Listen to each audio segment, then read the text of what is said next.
Hello and welcome to the HSR Motorsport GT3 Season 2 finale. You join us for round 6 of 6 here at Oulton Park in the UK. It has been an absolutely awesome season so far, action-packed from beginning to end, but we've seen a little bit of action ramping up as we draw near to the end of this series. We've gone almost full circle this championship. We started out at Silverstone in the UK for round 1, went to the Nürburgring for round 2, then to Spain, Barcelona, round 3, Zolder in Belgium for round 4, and then a quick hop over down under to Australia for round 5 at Bathurst and Mount Panorama, and then we're back here in the UK at Oulton Park for round 6, the season finale. And I can tell you it is a very tight pack in all 3 classes of our championship. If this is your first time joining us, we have 3 different classes. We have Pro, Pro-Am and Am.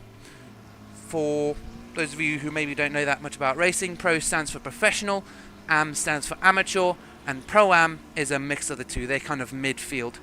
And so as we come towards the end of the season, the last race, it is a very tightly packed bunch when it comes to the season standings, the overall leaderboards for every class. Up at the top, as usual, is Mikhail Topinka for the Pro class. In fact, he is currently a huge...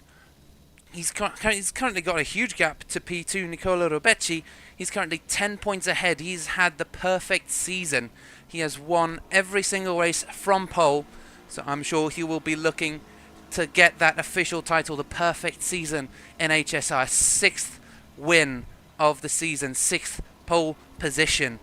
He's currently on 104 points, as we said, followed by Robecci with 94 points, and P3 is actually the tightest battle at the moment in the whole leaderboard, be it and in the classes as well. I'm not joking, literally. Chris Chard on 79 points, Tony Maris 79 points, Adam Ostricharts 79 points, Andrew Priatko 79 points, and the only person who's not tied with them currently for 3rd is Craig Hewlett with 77. He's also not too far away from claiming victory, or, sorry, not victory, a chance at a podium position. And as we said, this is for the overall class leaderboard. This isn't even just the race. This is for the entire championship. So we currently have 4 drivers all tied for P3 in the championship. So whoever comes out on top between those 4 drivers will be taking the podium for this season. So it is going to be a very exciting race to see who comes out on top. We've got 2 or 3 different podium finishes in that bunch. A couple of drivers who perhaps have not seen the podium as much, but have definitely got the pace to be there. So every one of those drivers deserves a spot on the podium. But today we'll just have to see who has the pace over the others. Then for the Pro-Am Championship, Felix Eck leads the field with 94 points, followed by Anonymous Rave with 86, and then Joshua Rodriguez in P3 with 83 points. Again, quite a tight grouping, not as tight as the drivers in the Pro Championship at the moment. However, the gap is tighter between P3, P4 and P5. P3, as we said, is Joshua Rodriguez, 83 points. Jim Fox has currently got 81 points, followed closely by David Zaniewski on 80 points. And then the closest person from that is Divitini with 78. So there is also a very tight battle going on for the last couple spots on the podium. Now, of course, we have seen races get completely upset, particularly Zolder, where drivers at the top just don't finish. But those are freak accidents. However, rain is one of the major factors that contribute to incidents such as we saw at Zolder. Even though it wasn't raining there, rain in general will lead to more chances of collisions. Now, last race at Bathurst, we also saw a similar thing. However, it wasn't rain that influenced it. It was the dark and the circuit and the time multiplier. We were starting the race at 9 p.m. local time in Bathurst, Mount Panorama in Australia, and the drivers finished the race at 2 a.m. local time. Now, of course, in real life that's only an hour, but because of the time multiplier, the temperature changed so quickly, and those changing conditions, again, it's just a moving target for these drivers who already have a lot on their plate trying to perform on the limit on the track. We've gone a little sidetracked from our summary of the drivers in the championships at the moment. We'll have a quick look over at the AM championship standings. At the moment, at the top is Daniel Zlatnik at 98 points. P2 is Jean-Philippe Pfeiffer at 93 points. Mark Jackson is P3 with 91 points. And then down to P6, P7 actually. It is Adam Ty, then Jordan Bobbins, Nick Brum, then John Mallet. 88, 85, 81 and 80 points respectively. So there is a good battle developing there for the last couple positions as well. And we can already see the rain influencing the drivers. We're currently following Nicolo Robecci. He's currently P2 in the Pro Driver Championship standings, and he's gone off as well. Just shows you that rain is one of those factors that just make it really hard to perform consistently. Considering we are only 13 minutes into practice, however, Robecci is also showing consistency. He's currently P2, just behind Topinka, the man we are following at the moment. And the drivers start to come in to make their initial changes to setup or just take a break. We're currently following Adam Dutton, who's currently P1 in practice for his class. He's a Pro-Am driver. Now, for those of you who join us for the first time, the race kind of standings on the left-hand side of your screen have the number on the furthest left. That's their position. Then the name, then the little logo shows which car brand they're driving, and then the number followed by the background. The background of the number is what shows you the class of the driver. So at the top you can see the top 3 drivers have a white background. They are Pro drivers. White background is Pro class. Red background is AM class, and grey background is Pro-Am class. So that should help you then understand kind of where these class positions are coming from. Overall, that's their position on the left-hand side. That's their overall position in the race as a whole. But for the group standings and the championship standings, it's a little bit of math, if you will. A little bit of quick thinking to determine who's where in each of their respective leagues.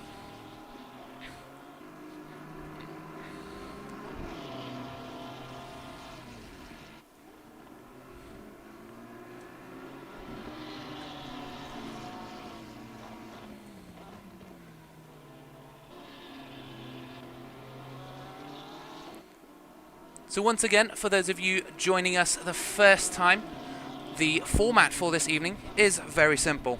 It's 1 hour of practice, followed by 20 minutes of qualifying, and then 1 hour of racing. But what makes the racing so exciting, instead of being an endurance race, it's a sprint race. The drivers have to make a mandatory pit stop. This is for both fuel and tyres. However, there is no pit window. Drivers can pit at any point during the race, and this means that strategy is going to vary greatly between different drivers and classes.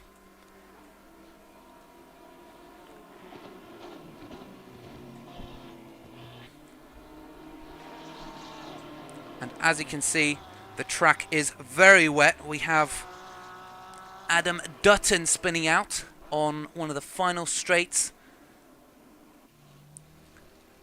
and he hops back to the pits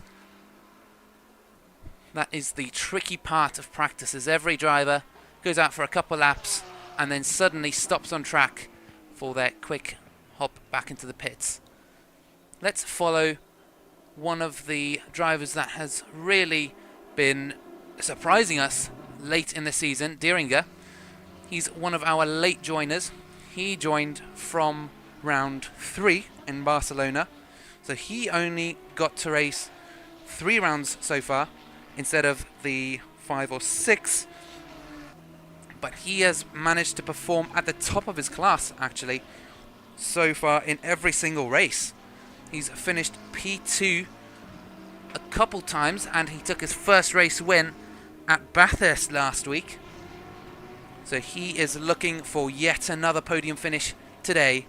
Unfortunately, due to him joining so late in the season, he's not really in the runnings for a top position in the overall championship standings, but he will continue to impress and race as hard as he can, I'm sure, and making an impression he is definitely.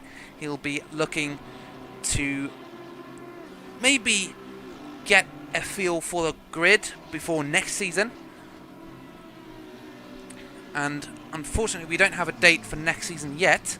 However, we will be having a GT4 season starting next, so definitely stay tuned for that.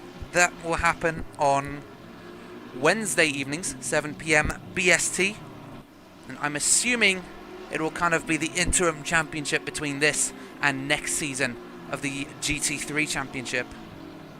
And a lot of these drivers will be competing in the GT4 championship as well, but of course that's a completely different class of racing, and one that you don't often see exercised in many racing lobbies, because not many drivers want to be driving these smaller, lighter, slower cars in essence versus the GT3 cars. So it will be interesting to see how the drivers then, I don't know, how they're matched up against each other in those slower cars and cars that they're not used to.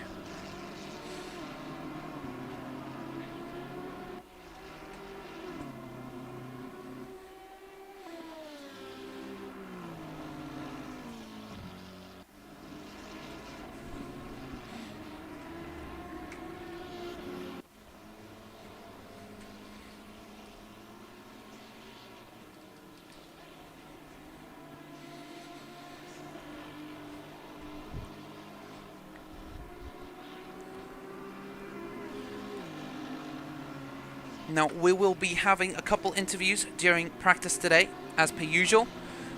And this time, I've managed to secure most of the championship leaders, championship class leaders, I should say. Unfortunately, the Pro-Am class leader is unable to make the interview today due to health reasons, which is unfortunate. However, we will make do. So far, we have 26 drivers in the lobby. Not all of them have managed to set a lap though. P21 being the slowest lap time so far. So we've only got 21 drivers having set a lap time, but 26 drivers in the lobby. So it will be a full grid, I'm sure, by the time we hit qualifying and the race.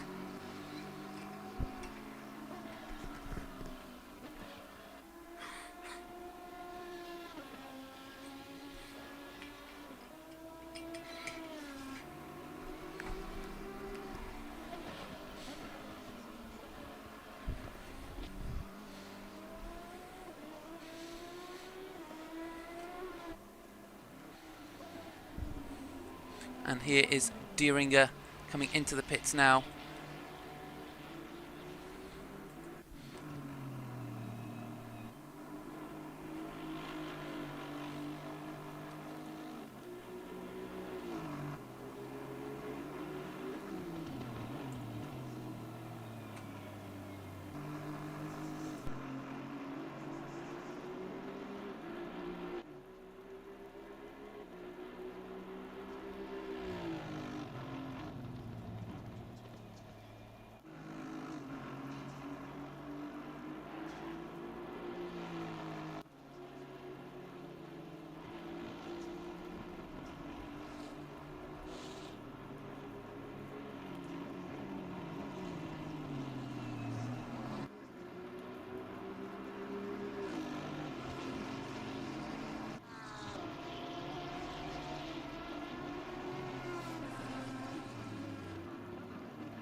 Now we are currently following Nige Woodkit. We've had a couple interviews with this driver over the course of the season, and he is currently in the Pro Class Championship, looking to get his last couple good points before the end of the season.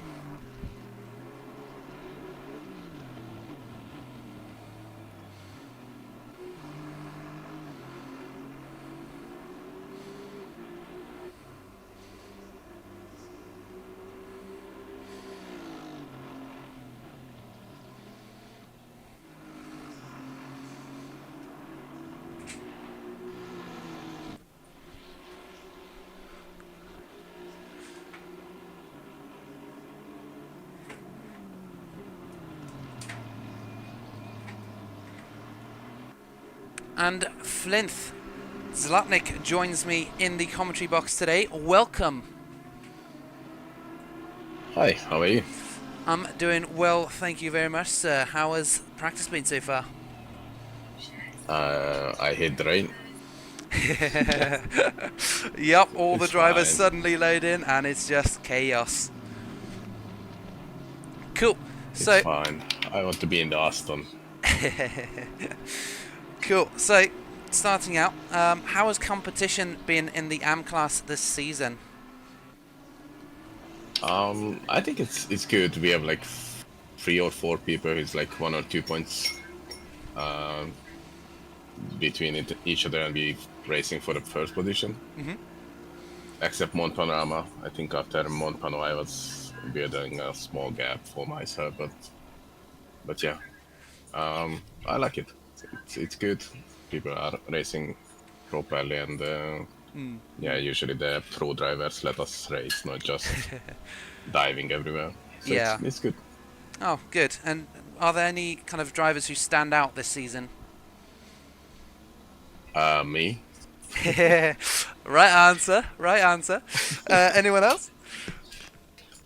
I don't know. I like everyone, but yeah, we have 3 drivers from my racing team. So we have Nige, Theo Mitchell, and myself. I think this is the first season when 3 of us in HSR, and yeah, Oh, brilliant. so far it's good.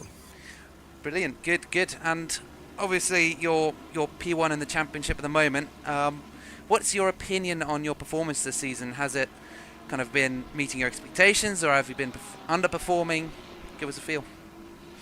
I think in Zolder I had a chance to be in the top 3, but I had a crash on the second lap. Yeah, yeah. But overall, I think I'm just losing focus sometimes and losing position for no reasons. Like when we have Nürburgring, I just lost based on my own mistake the first position. But yeah, overall, it's good. Oh, We have good. very good fights and very good pace. Brilliant. And today at Oulton Park, it's kind of a circuit that's somewhat different from the others. It seems a little smaller, a little shorter than the other circuits we've visited this season. How confident are you racing on this track? Every time when I racing here in the rain, someone crash me or I crash onto someone. So yeah, I'm very Oh dear. confident to will die. Do you think we'll have similar levels of Zolder or Mount Bathurst chaos? I think yeah, some of the corners it's very tricky, and people takes different lines, especially in the rain. Yeah, I yeah. already can see it when I do the laps around the track. People it's collecting grass everywhere, so Yeah, yeah. So it's definitely going to be a challenge just to keep the car on track, let alone race yeah. and be on the limit. I hope everyone will be safe in the first 2 laps, and after when the grid just a little bit spread, it will be have a good race. But Absolutely, absolutely. Well, I won't keep you much longer. We're already like 5 minutes into it. Good luck with the rest of practice. yeah, thank you. That was our AM Class Championship leader, Zlatnik,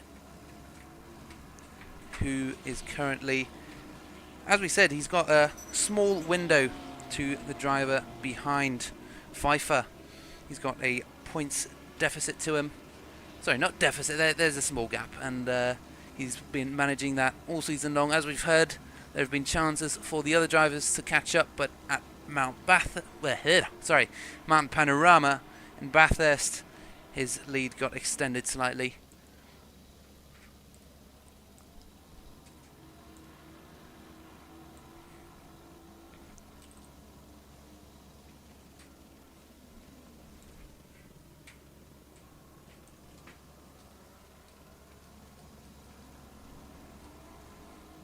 Now, on the timing boards, we have 28 drivers now, and 24 of them have set a lap so far.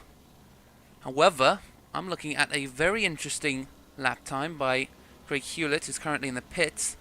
He has currently set the fastest lap by 3/10 from the championship leader Topinka. And that doesn't often happen, so whenever it does happen, be it a realistic or unrealistic scenario, everyone tends to get a little bit excited. So we'll see whether Hewlett can carry that challenge through into qualifying and the race. Last week we had an interview with this man, and he expressed his confidence actually in taking on Topinka last race. Of course, it was evening time and it was just a chaos race to start with. So he is definitely going to be looking to push Topinka this race. If not for championship position, he's definitely going to be pushing to get Topinka off the top step of the podium and get his first race win of the season. He's had 2 podiums so far. However, he has not managed to pull a race win yet. So he's very desperate to get that at some point this season. If not this season, he'll of course work hard at it next season.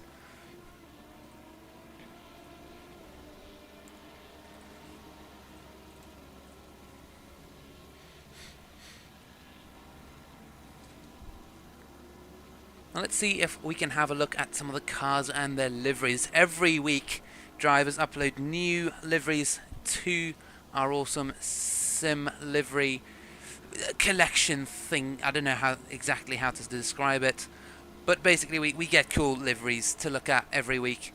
And so let's see if we can have a look at some of those.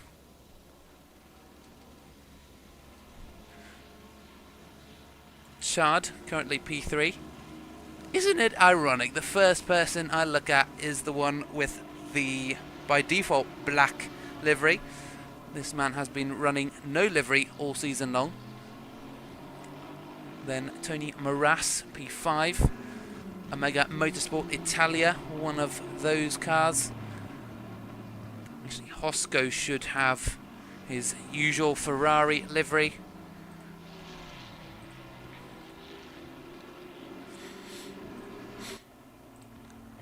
And I think that's Christoph, the McLaren. He's being overtaken there. He's also in his usual orange and blue livery. Shouldn't know whether I should call... I don't know whether I should call that papaya and sky blue, if I'm trying to be too fancy. But to be honest, I'm not too great with those extra colours. I'm just like blue, red, yellow, whatever, something like that. Another driver who usually pulls out some fancy liveries is John Mallet in a Porsche. And seems as though he has not synced his livery yet, so we will hopefully be able to see his livery during qualifying and the race. I know I synced mine just before I joined, so we'll have to see how that goes. So John Mallet, if you're watching, or if someone knows John Mallet, then he knows what to do. Just sync the livery and we'll hopefully be able to see your livery throughout the race and qualifying.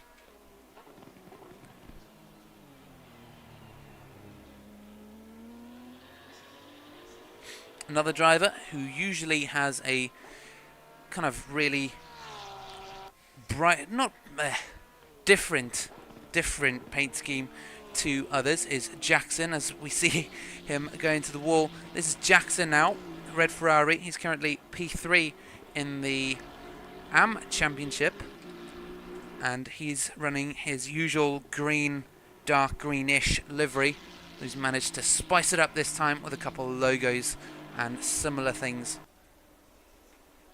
His livery's actually gotten better almost every race this season.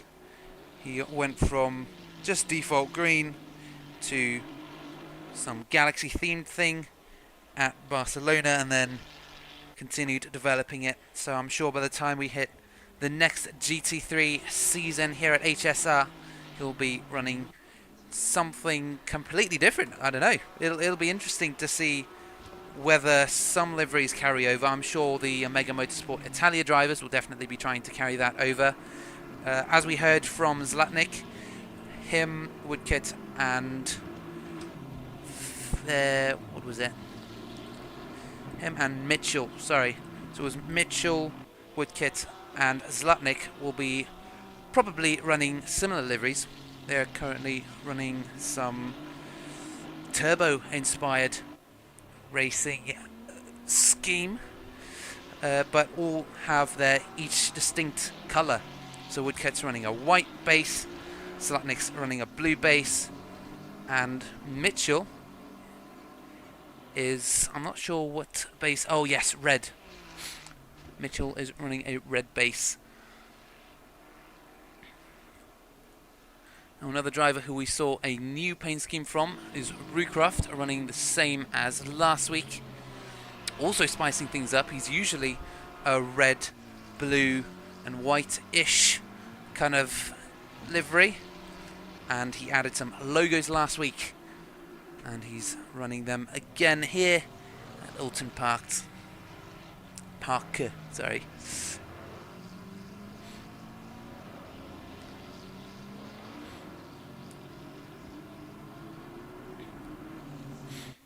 And looking once again at the tower on the left, we've got some interesting results. Again, Topinka up at the top, currently 138.422, followed closely by a different driver, Daniel Hearn, who's just 2/10 off of his time, and then another 2 3/4 tenths behind Hearn is Hewlett. Now Hearn, he is one of those faster drivers, but unfortunately he's just been plagued by race absences and just poor luck during the races really. So he has been struggling this season, but at Silverstone we saw him and Dixon have a really tight, not battle, but they stuck together the whole race. There was barely 2 seconds separating those two drivers as they came across the finish line. So Hearn and Dixon are universally known to be some of the greatest challengers to Topinka during the season. But we shall see how it goes in the wet. As we heard from Zlatnik just a second ago, he said that it's going to be similar levels of chaos to the Zolder accident and what happened on Mount Panorama last week. And I can tell you, last week's chaos was more than anticipated, actually. We could probably go through a quick summary now. The top drivers didn't all start right at the front. We had a couple new pole sitters, a couple new drivers starting on the front rows of their respective classes. And it was a similar story with the race results. In fact, we had 3 new podium finishers who finished in the top 3 positions for the first time this season. So last week was definitely a race for firsts, and so was Zolder. Also, similar story, some new drivers taking podiums. But then again, there are also the constants. For example, Topinka, as usual, at the top. We had Zlatnik, not at Zolder, as we heard. At Mount Panorama, however, he was up at the top. Yeah, it was just... yeah, this is chaos. Literally, last race, we just could not keep up with it. And because it was in the dark, we also just could not see anything. So that added to all the chaos. Oh, and there's a spin out from Chris Chard. He's just taken a hit at the water tower.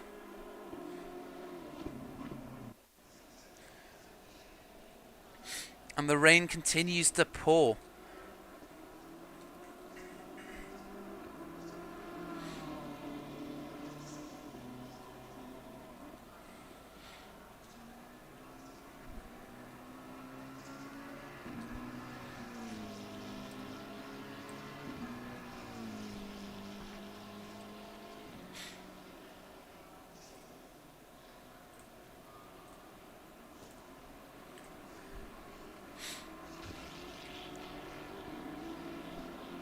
the track conditions continue to worsen as the session continues. We're now 40 minutes into the practice session and the rain continues to fall. The grid is starting to take shape now. You can see all the pro drivers in the top 8. Those other drivers with the white backgrounds behind their car number. And the grey backgrounds are Pro-Am and red is Am for those of you who might be joining us for the first time.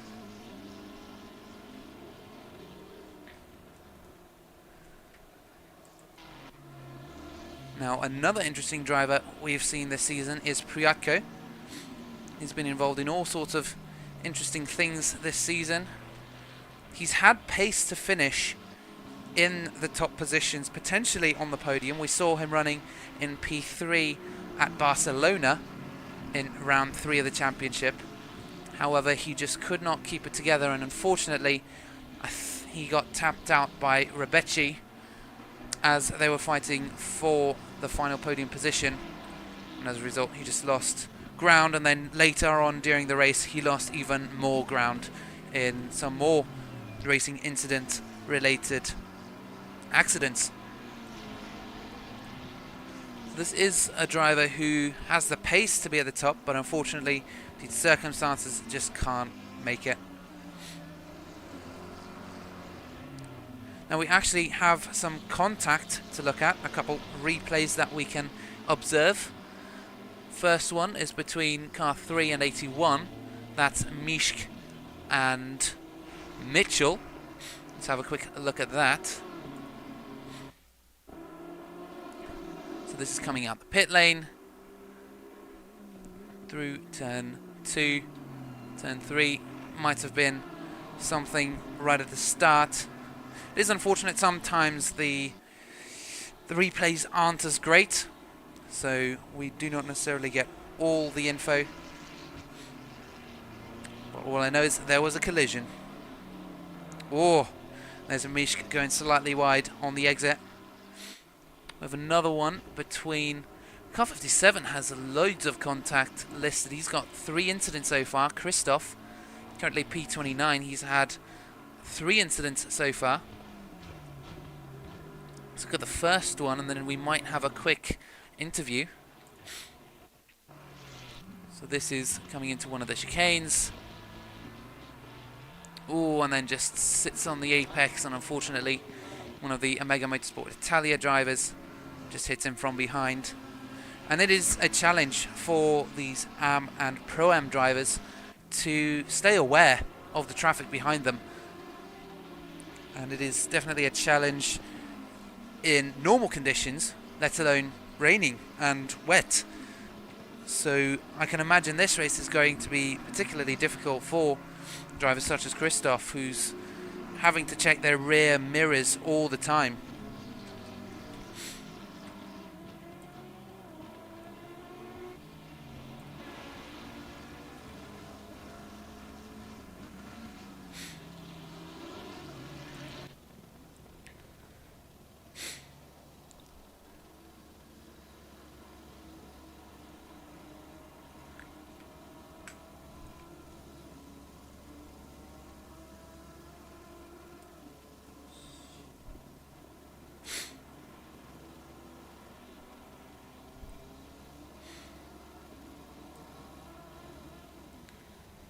And I'm...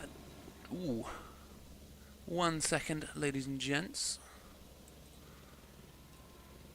And I'm now joined by Mikhail Topinka in the commentary box. Welcome, Mikhail. Hi there. Hi. How has practice gone for you so far? It's nice. I'm happy that it's raining, so yeah, it's nice. Yes, the rain seems to be the factor that everyone, for some other reason, likes. I'm actually surprised at how much everyone seems to be enjoying the rain. Now, you're currently P1 in the championship. How has it gone for you so far? So, during the championship, it was for every time I just end up on the first quali and starts up on a grid and end up as a first. Mm-hmm. So it was not like a racing, because when I was overtaking someone, it was just under the blue flag. Yeah. And I'm mentioning this not like for the ego, but the thing is not. It was just hot lapping and just focusing on do not do mistakes and keeping the consistency and all this stuff. There was also the situation in one race where there was an Aston at the front of me after the first 2 laps. I mean 2 corners. It was on Barcelona, I think. Yes. And this ended up with the disconnecting of the Aston Martin. So it was a real sad, because I was excited to see some racing. And I think that maybe for now there will be some changes in a results for the results of this race. Oh, because that's exactly what I was about to touch on. Is in the server we've got a hot lap section, and Craig Hewlett has been setting faster laps, or his fastest lap is apparently faster than yours under normal conditions. Does that worry you at all? I don't believe it. I don't believe it. I was checking the normal results, because I was trying to make the most transparent results for me. It was not like just type the lap time in some chat, but I'm also providing the link where the drivers can find the replay and also the ghost. So if they will join into the hot lap in offline mode, they can, let's say, fight with me, so they can see how am I turning, where am I braking, and all this stuff, so they can learn from me. And I think my best lap time for the dry, it was 1:32.7, and it was, I think, the maximum with my setup currently. Yeah. So I'm not sure if the Craig can be the faster on this track, but he is fast. Definitely, I can say he is fast here. And if I can tell you, there is a big competition on this track. I don't know why, because it's not so popular track. But let's say if I can see there is a Craig, there is a Hearn. I'm sure there is a Rebec. We was practicing for, let's say, 1.5 hour on a wet condition. You know, just driving in a line and trying to defend and trying to overtake, and it was nice. And he is fast. And on this track, it's really hard to overtake, because it's tight, it's a lot of corners, and especially when it's on a wet, you cannot gain that opportunity for the overtake on the exit, because everyone is slow on the exit based on the traction control. So it's really hard to overtake. So if I will be at the front, it is much easier for me to keep the position than just be behind someone and fight for the position, because it's really hard. And so this race will be one of those where you actually want to stay ahead rather than see some action. So normally I will be let's say there was a little surprise for the, let's say, drivers and the viewers. I was thinking about if I should keep this championship like only one, like only first quali, first race, first startup, first end, or if I should make it a little bit more spicy. So I was thinking about it, and the results of my thinking, which was really hard, is that I will start as last for this race. So I'm gonna skip the quali and try to beat through every driver on a grid.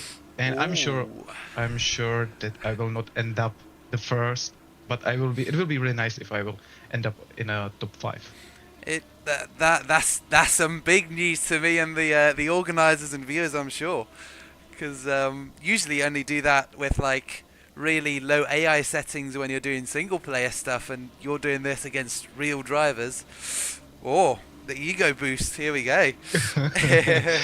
Yeah, especially on the wet, but as I'm let's say it's not for the ego, like a show off or something like that, but it's I was speaking about that with the Craig about this thinking an idea, and I want to make the opportunity for the other drivers to fight for the first position.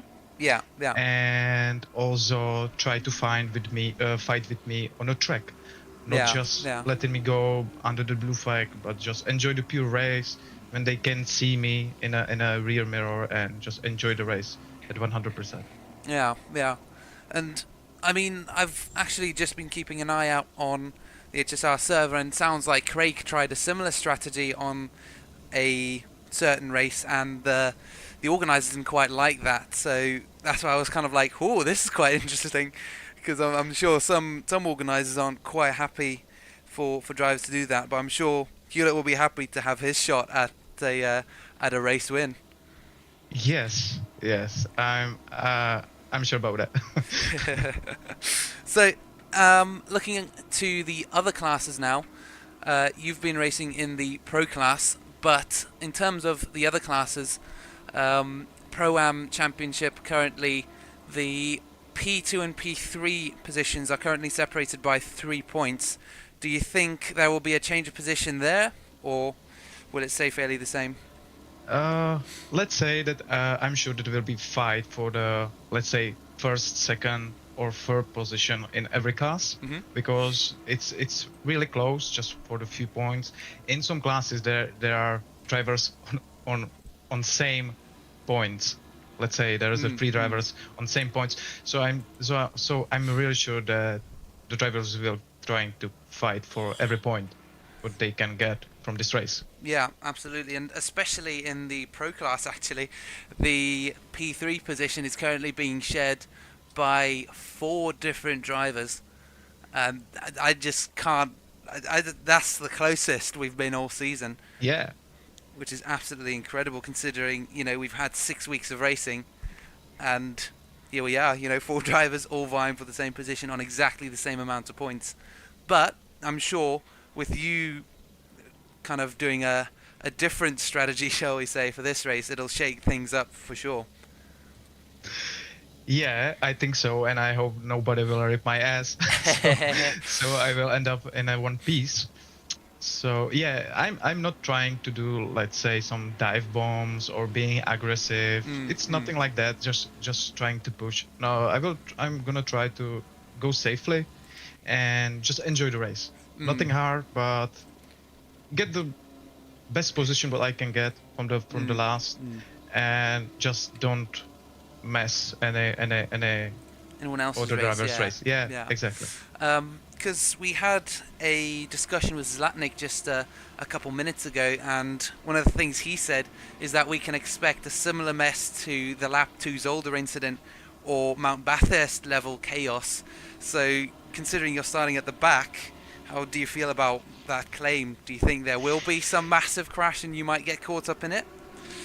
So, there's only 2 places where some crash can be really serious. The first place is on a second right hand turn. It's like a U-turn. Turn 5, yeah. And there's walls, so it can be really messed up. So I think this is the first place, and second one is at the finish. Because there is also the wall, so it can be really hard. Also, if there will be still rain, it will be hard to overtake through the grass and all this stuff. So yeah, I'm expecting some bad situations. But let's say after every race, I was watching this stream, and I was just thinking about how the other drivers are behaving on a track, and I found that yes, there's some bad situations like a big crashes when there's involved a lot of drivers, but when I was watching it, I think that every driver is improving with his racing behavior, with his racecraft, and it's getting much more smoother, easier, and predictable. So yeah. It's improving, but it's raining. It's a hard track. It's really technical. I'm sure that there will be some crash, but drivers must be expecting. They must expect something like can happen. Yeah, and I mean, last week there was all sorts of hype about, this is one of the trickiest tracks, and we're going to be driving in the night, and everyone was freaking out. But actually, lap 1 was relatively clean. And then the moment everyone got comfortable and they started you know, pushing for results, that's when all the crashes happened, which was lap 2 and 3, directly after the start. So I think that it's based on a focus of the drivers, because as you mentioned, the drivers are getting comfortably and they are trying to focus on something else. It was a night, it was really hard track, there was cars everywhere in every corner.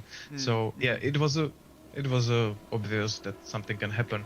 And when I was coaching some drivers right here, I told them some strategy how to practice, because if you are driving and practicing and you are not focusing on each corner, not getting the feedback from yourself, what was bad, what you need to improve, and you are not applying these changes in the next lap, you are not practicing. You are just repeating something which is wrong. And so the practicing or learning the track or car or just getting the hot laps, you need to separate it on 2 stages, which can help you in a race. The first stage is learning the track, find your comfortable places where to brake, where to accelerate, how to turn your car, make angle and all this stuff. And you need to keep practicing like let's say from 4 to 8 hours if you want to be fast. And this is the part of the being the fast. And the second thing is making the consistency. And the consistency is a thing, being consistent means that you are not focusing on each corner, but you are relaxing. It's like a automatic. So I'm for example, I'm trying to say to every driver when I'm coaching that if you are driving the car in manual gear shift, for first months, you are thinking about if it's on a first gear, second gear, third gear, and all this stuff, and when to shift and pushing the clutch and all this stuff. And after the few months, you are not thinking about that, because you can hear the sound of the engine. You know when you are slow, you need to go on the second gear, and all this stuff is happening automatically. And you need to adapt this type of the behavior on a sim racing. So you need to get the consistency from being automatic on a track. So you don't need to exactly think when and where to brake. And that only comes with practice, doesn't it? Just practice, experience, putting the hours in. Yeah. Excellent. Exactly. Cool. So, by the sounds of it, you're happy to give us kind of a little talk through the track as we go on board with you. Is that correct? Yes, I can. It will be really nice. Excellent. Cool. So I'll just kind of be backseat, kind of a little more in the background. So take it away, sir. Okay. So I hope I will end up on a track and not in a grass. But most difficult corner is right here, because it can turn you too much to the left or just making you push to the grass. It's quite a high-speed corner. Yeah, this is high-speed corner, but when you are on the wet, you need to downshift and apply a little bit of the brake. Not too much, but just a little bit to keep your car in same rotation. There's a dimension U-turn with the walls, so I hope no one will end up right here. This took me about the 4 hours when I learned how to go fast through this chicane, because you can cut it. Don't be afraid, do not hesitate, just cut it. Your car can handle it. And as you can see, there is a McLaren at the front of me, and a lot of rookies are making the one big mistake. They are trying to turn into the corner as soon as possible. So they are not turning from the left side of the track, but actually from the mid. So they are not using the full circle into the corner, so they can, let's say, lose some time on an exit. Because I was just asking why is this happening, and it's happening because they are afraid that they will miss the apex. So they are just trying to turn as fast as they can. Yeah. And I guess that's kind of the difference between early apex and late apex corners. With faster corners, you want an early apex, which is what most rookies like. but then on the slower corners, that's where you need to start looking at later apexes going wider, etc., as you were just saying. Yeah, yeah, exactly. And also there's another thing, that's a splash from the cars during the rain, because if there will be heavy rain and you are driving behind some car, you cannot see anything because the rain is heavy. You can miss some reference point from the braking, for the accelerating, for the turning, everything. So most of the drivers are just trying to drive at the side of the car when they are behind them to see some reference point, having the clear vision. Yeah. So yeah. this is the thing. And as you can see, there is a McLaren. He was turning soon, so the exit line was really wide. So he just turned the wheel too much to the right and get a little bit of the slip. So Yeah, I'm sure we'll be seeing a lot of sideways action, a lot of oversteer, either on the throttle or on the brakes actually as well.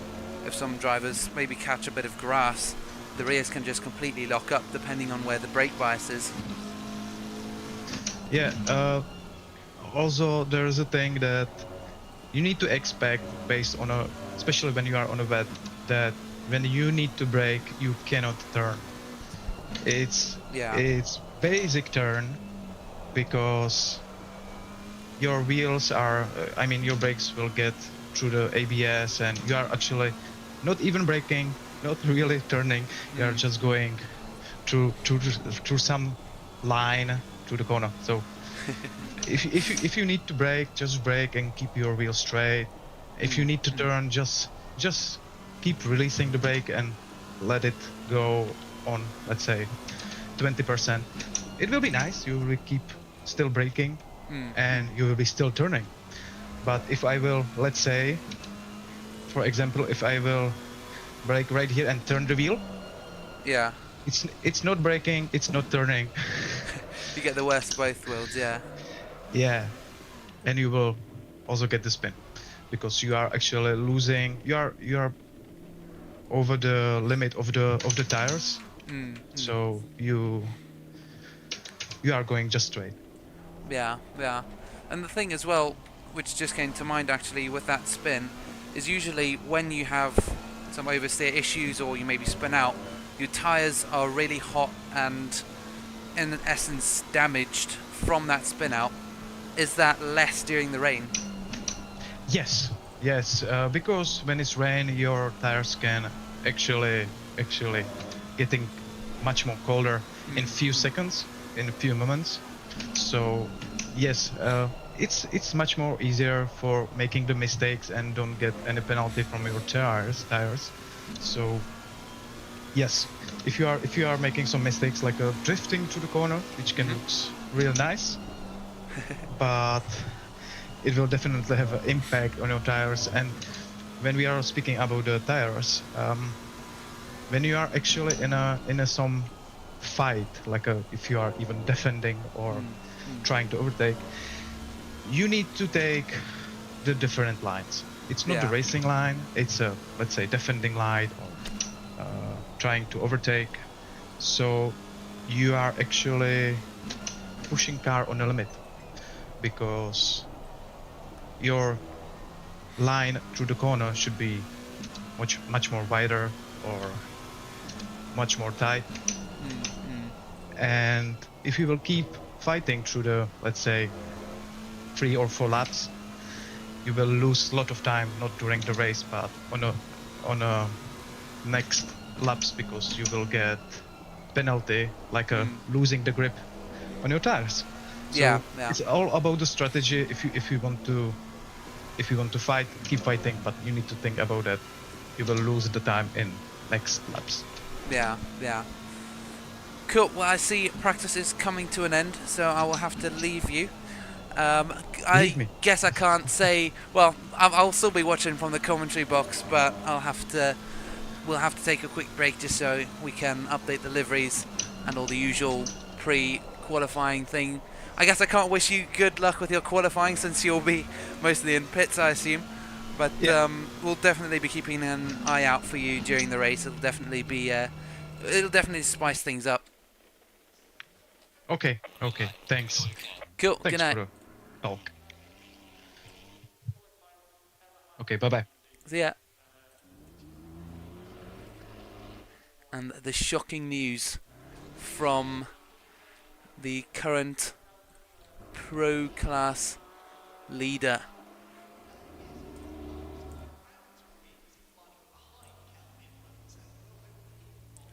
And we will be back in just a moment for the qualifying of round 6 of 6 in the HSR Motorsport GT3 Season 2 Championship.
And welcome back to the HSR Motorsport GT3 Season 2 Championship, qualifying for round 6, the final race of the season.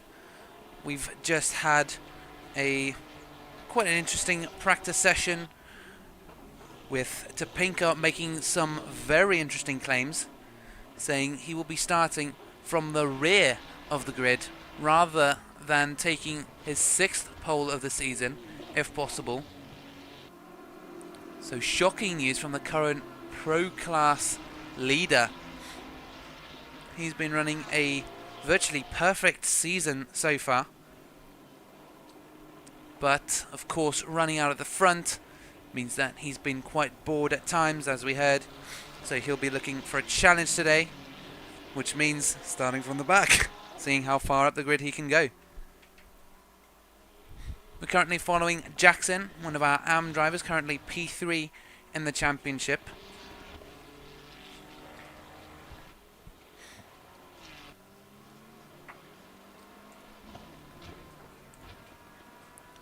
And Jackson is currently 2 points behind Pfeiffer, so he needs to finish 2 positions above Pfeiffer to take P2 plus 1 position. He'll actually have to take 3 positions in order to finish above Pfeiffer. Now, last race, it was chaos, absolute chaos, so we can't necessarily take that as an indicator of the difference in performance between these two drivers. But he did finish 4 positions ahead of Pfeiffer last race, 1 position ahead at Zolder, 1 position ahead. So it seems as though he's got more pace towards the end of this season. And at the moment, no laps have been set for qualifying, so we can't really come to a conclusion as to whether he will be starting ahead of Pfeiffer. So in the AM class then, this is for the overall championship standings. This is the last race of the season. These guys are going to be racing for championship points, not necessarily for race wins. Obviously you want to be pushing for that, but if it comes to being mid-pack or racing at the rear of the pack, you're just going to be trying to finish ahead of certain drivers. And for Jackson, he wants to finish ahead of Pfeiffer, who's 2 points ahead at the moment in the current standings.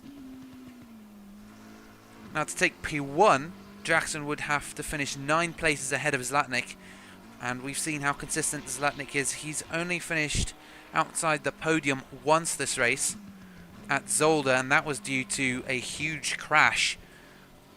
The other absence he's had was at Barcelona. He did not race there, hence why he's not as far ahead as I'm sure he would have liked to be. He's currently 5 points ahead of Pfeiffer, so Pfeiffer would also need to be performing at top level, and something would have to happen to Zlatnik for that to change. So the main battle then is going to be between P2 and P3 in the AM class championship. Now for Pro-Am class championship, this is Felix Eck, who's currently leading his category. He's on 94 points. He is miles ahead of second place Anonymous Wraith in a Ferrari. So Eck is on 94 points, Wraith is on 86. So Eck would pretty much have to DNF, but even that might not be enough considering the amount of drivers we have here today already. In P3, however, is Joshua Rodriguez on 83 points, Jim Fox on 81 in P4, and then 5th place is David Zaniewski with 80 points. So really, the battle's going to be on more for P3 in this championship. So at the moment, Jim Fox in P4, he's 2 points behind Rodriguez, so he would need to finish 2 places ahead of Rodriguez to take 3rd place. But Zaniewski is only 1 point behind Fox on 80 points. So there is potential for an uproar there. And at the moment, while I'm only talking about the AM and Pro-Am class, I usually work through all of them, but it's because the Pro-Am and AM class championships have their qualifying before the professionals, so that the pros have a clean track. They're not interfering with these guys, and these guys don't interfere with the pro drivers. So it just generally makes everyone a little more happy, just keeps the track a little more clean, less incidents. Now during practice, Topinka did talk us through some of the track's corners. However, I did not get around to naming them or giving you a number as to which corner it is. And I'm that kind of person. Yes, I've got the track map right in front of me. So as Felix takes another lap, I'll be talking you through the corners. So coming up, turn 1 is a right-hander, fast Old Hall corner. Emerges out onto the pit exit. It's called the Avenue. This little kink to the right is then called Denton's. which leads into an interesting braking zone through the left-hander, turn 3 Cascades. It's kind of a downward, you get a compression at the end, but it definitely is one of those trickier corners. Coming through Lakeside, then into Island Bend, this left-hander, if we keep it tight to the left, you then have a straight braking zone into turn 5 Shell Oils corner, which, as we've heard from Topinka, is a potential for a huge accident. It's kind of the only hairpin on track. Then coming through the right-hander, again, keeping it tucked as tight as you can, you come into Britain's, that chicane that's quite tricky to master. If you get the exit right, you're coming over Hilltop at a pretty good speed into yet another chicane. Hillops, I think, spelled Hislops.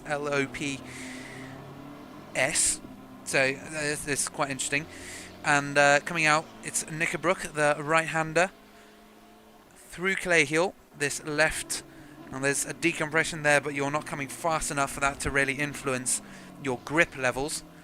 Coming through Water Tower, a little kink to the left, and then Druids Corner, the right-hander, turn 15. He's using all the exit curb there. Then into the final couple corners, Lodge Corner, which is a almost semi-hairpin, to be fair.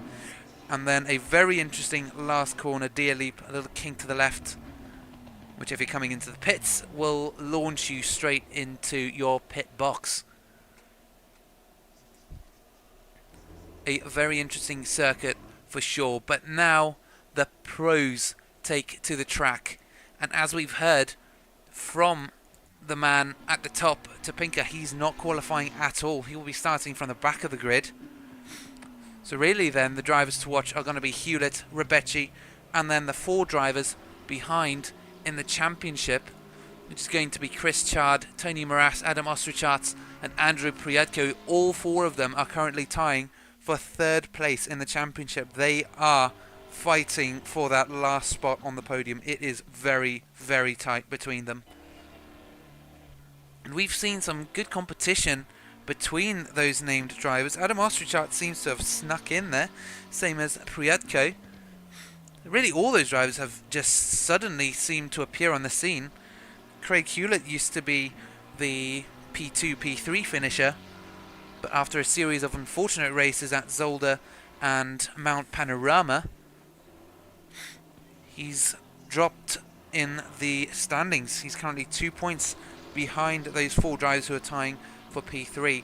So if he finishes ahead of those drivers, he can potentially salvage a P3 finish in the championship. Rebecci is also a good safe bet for P2.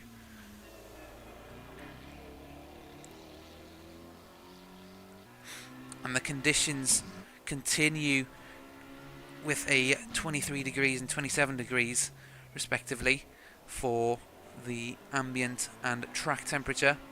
You can see just how much Hewlett's car is sliding. Here we go. Qualifying is going to be interesting now, because whoever starts at the front will obviously not have any spray to deal with. And as we heard from Topinka, a lot of drivers want to get out of the spray so that they can have a better view into the next corner or onto the straight for where their braking points are. For the professionals, it will be less of an issue, but as we've heard, those rookies and less experienced drivers are going to be trying to stay out the spray. And at the back, as we heard, is just potential for huge collisions and all sorts of incidents through the first lap.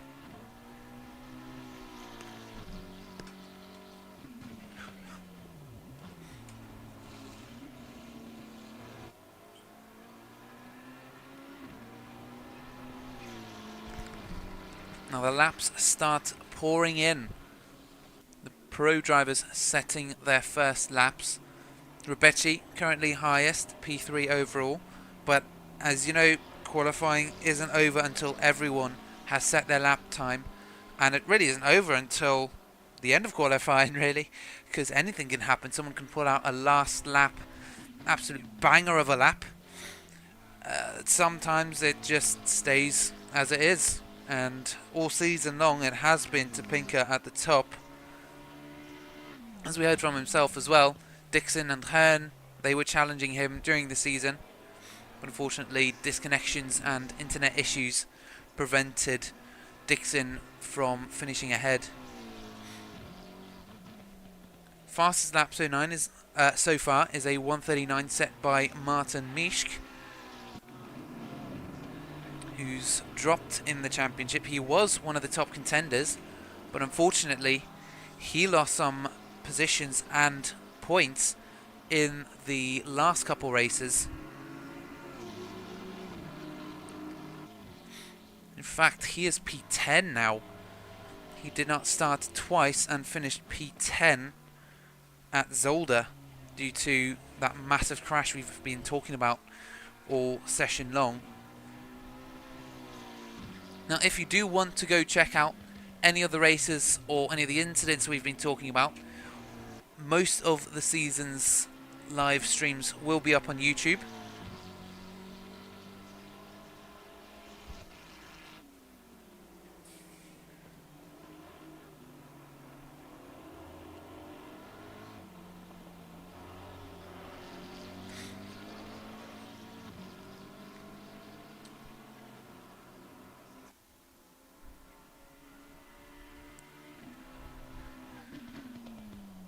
And the pro drivers continue to put in their lap times.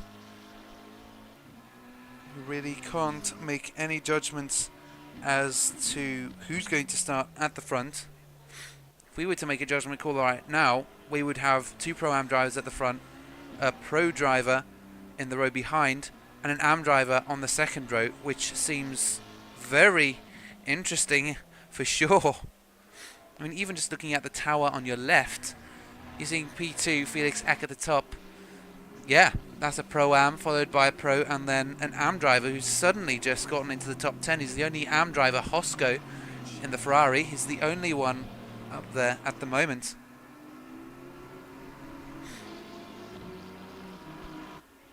And the last couple minutes of qualifying are starting to loom over the Pro drivers.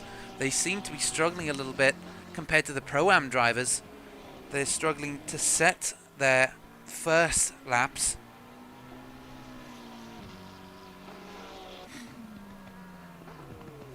So this is going to be a very interesting race start for sure.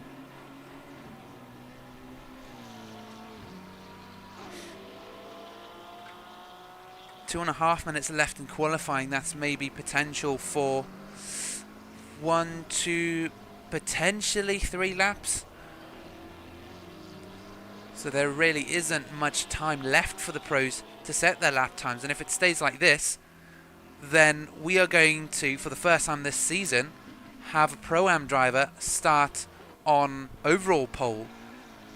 We will have Martin Mischk starting from P1. It will be a Pro-Am front grid lockout. Martin Mischk and Felix Eck taking P1 and P2. And then we will have, I think also for the first time this season, an Am driver on the second row of the grid, Hosco, currently P4 overall, Rebecci P3. And then it's only down to P7, where on the fourth row, Daniel Hearn is P2 Pro Class, and then P3 is Maris. So this could upset a whole load of things.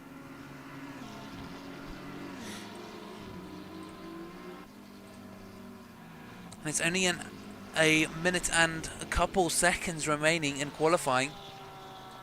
Here's Daniel Hearn now in the purple and white Porsche. He has been posing a significant threat to Topinka at different times throughout the season, but unfortunately due to circumstances and he's just not been able to consistently challenge. That's the thing. So he's got the pace to be at the top, but normal circumstances happen, and unfortunately he's just not up there. You can see on the tower then our top 23 starting positions, and it's not 23 isn't a significant number, it's just where the timing tower stops short. But really the top 10 is a very interesting mix. We've got the majority of the Pro-Am class starting in the top 10. That is absolutely gobsmacking. And there's a single AM driver also chucked in there.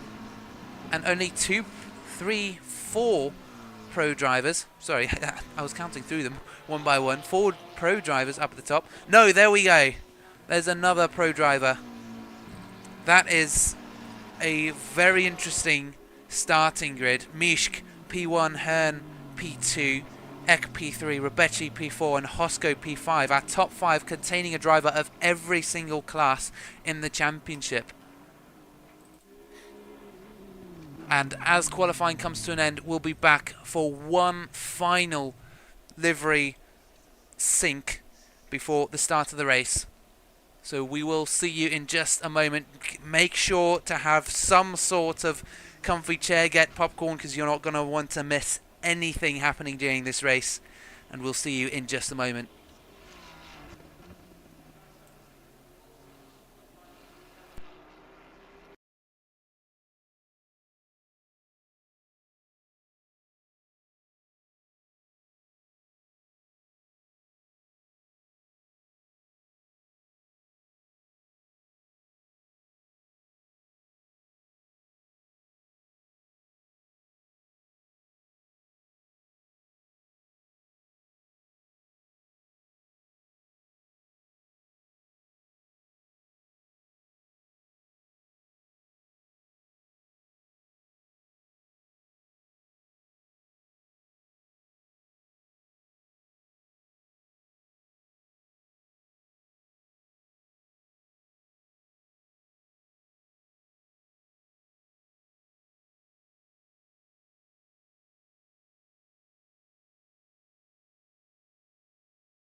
And welcome back to the HSR Motorsport GT3 Season 2 Championship finale.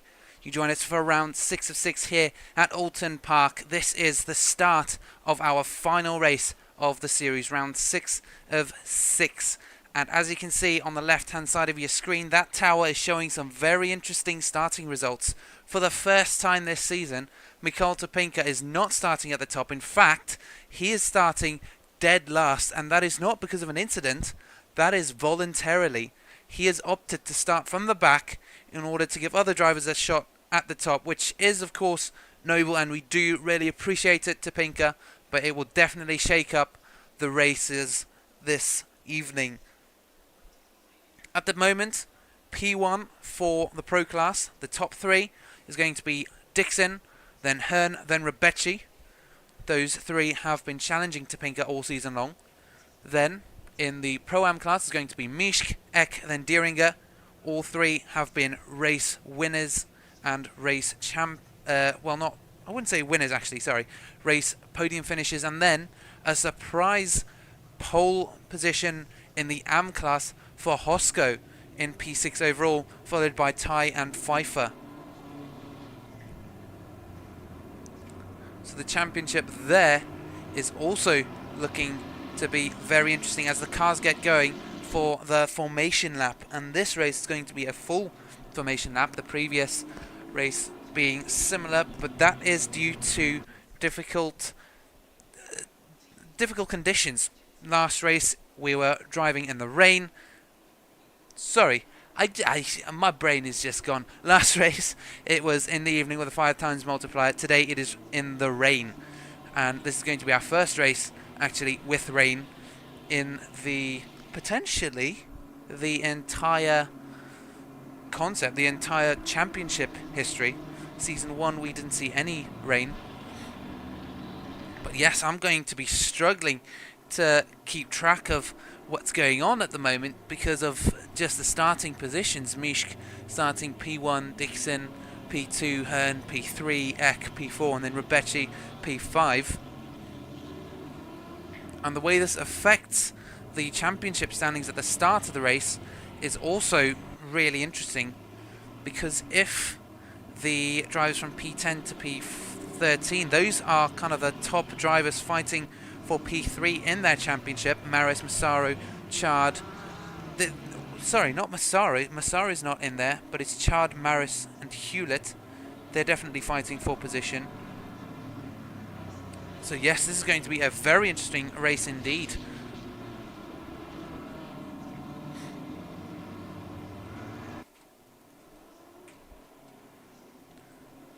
And the BMW leads it for the first time ever. For the first time, we've got a Pro-Am driver leading the entire grid for the start of the final race of the season. Now, a quick announcement before we get the racing going. We will be having a post-race stream for a prize handout. This will be just to a random driver, but do make sure to stick around for that if you can. But here we go. The drivers are coming around the final corner now. They're coming around turn 16, Lodge corner, then, sorry, another couple meters before they hit Lodge corner, turn 16, and then turn 17, Deer Leap. And this is where the drivers will start to form that now, and you can see the amount of spray in the background there. And I am fearing for these drivers myself, let alone them. I'm sure some of the drivers behind are absolutely terrified. Some of them are buzzing with electricity. This is going to be an epic season finale.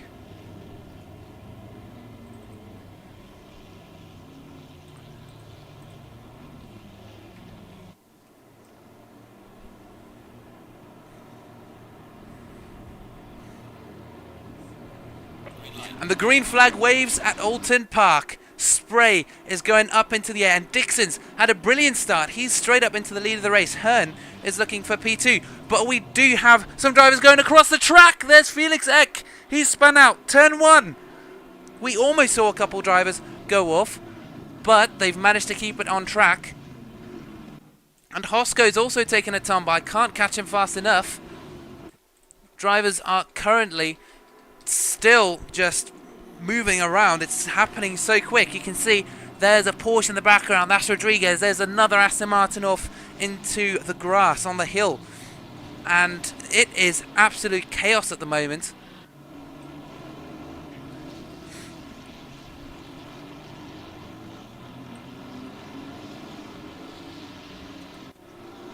Meanwhile, Dixon's dropped down 2 positions and Hearn's up at the top, and Rebecci's already got a drive-through penalty.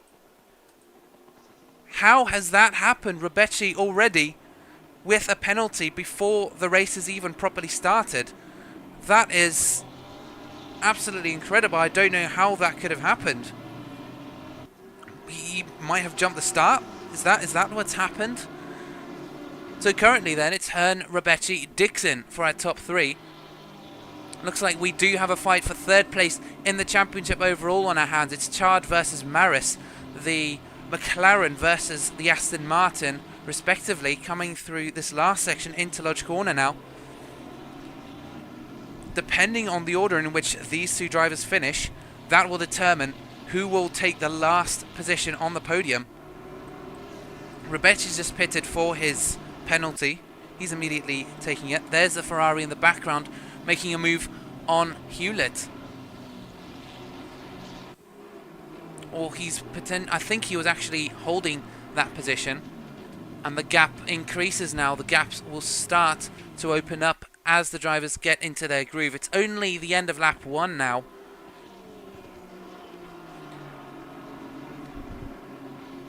And I'm sure we'll have plenty of stories to tell about those initial couple opening corners. And Topinka's off. Topinka's currently P20. He looks like he's taking a tumble. And there's just things happening all over the place. This is still Chris Chard, Maris and Mitchell.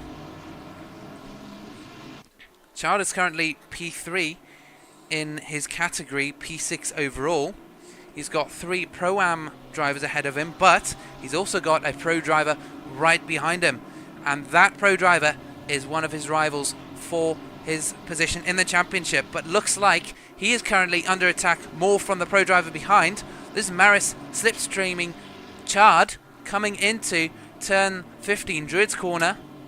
And he's still not close enough for a move yet, but he's putting him under pressure now. And in the rain, pressure is quickly going to turn into something ugly if not handled correctly. There was a fast BMW in the background there. And we are 5 minutes into the race and we already have a couple drivers into the pits.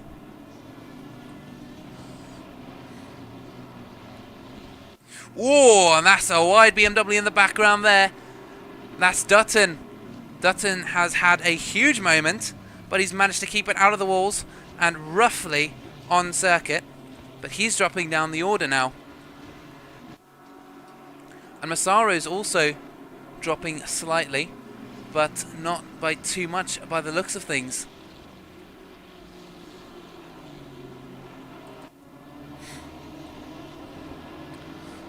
But we're still following Chard, Phil Mitchell and Maris, these 3 drivers, P5, P6 and P7 overall.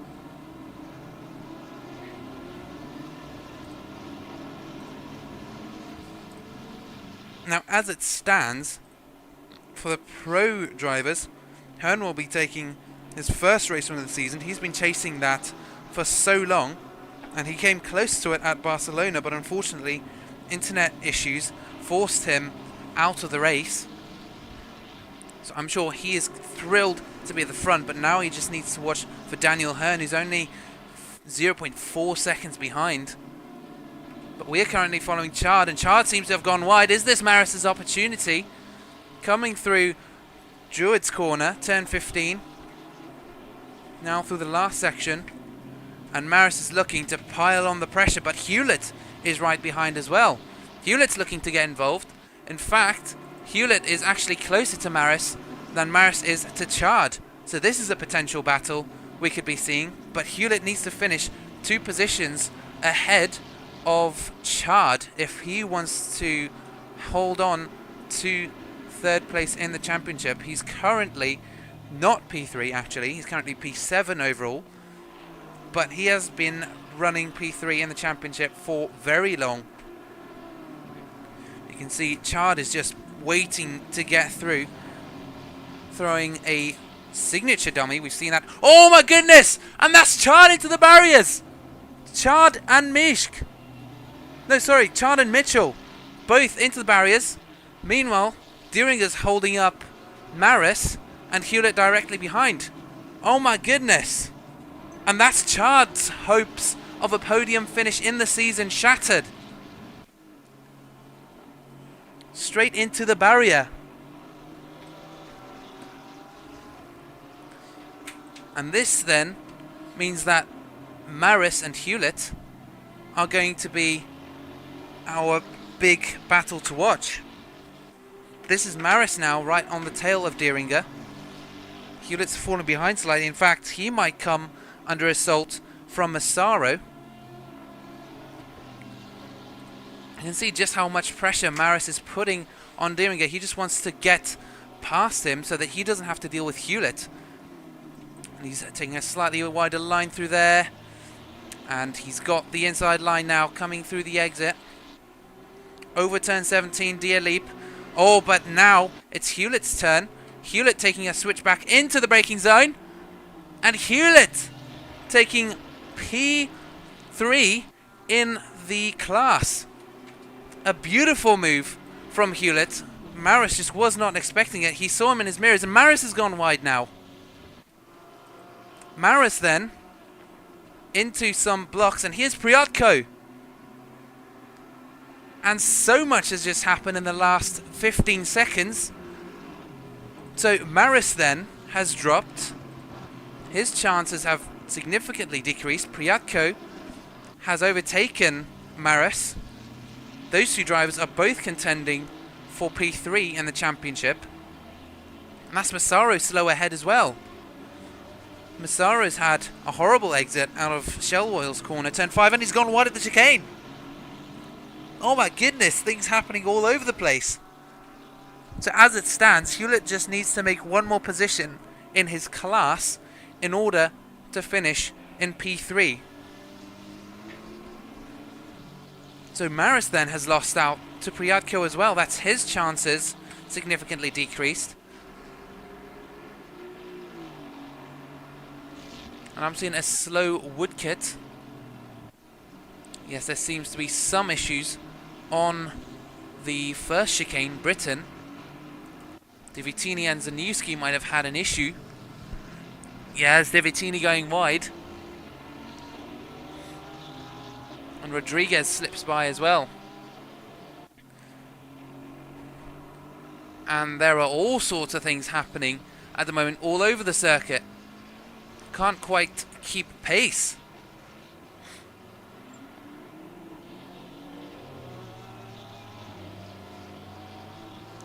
And there's a Aston Martin off into the gravel, into the grass as well. Meanwhile, up in P5, Craig Hewlett. He's looking for a gap on Deringer, who's a Pro-Am driver. He's taking the outside line into turn 5, the right-hander. The semi-hairpin, and Priatko is just behind. At this pace,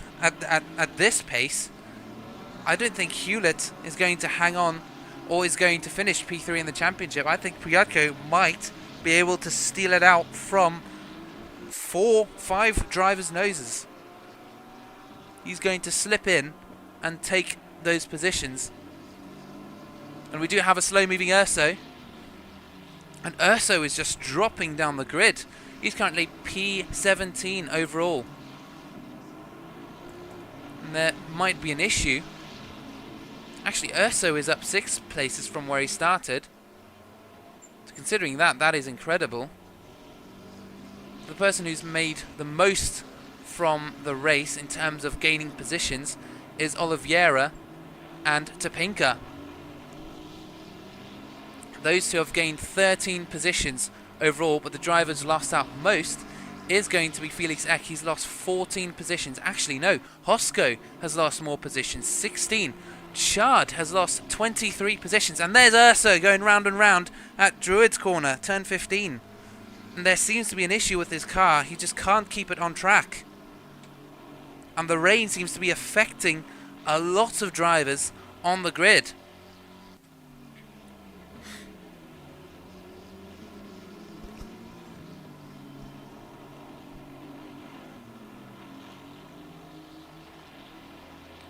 And that's Guidolin, another Mega Motorsport Italia car coming past.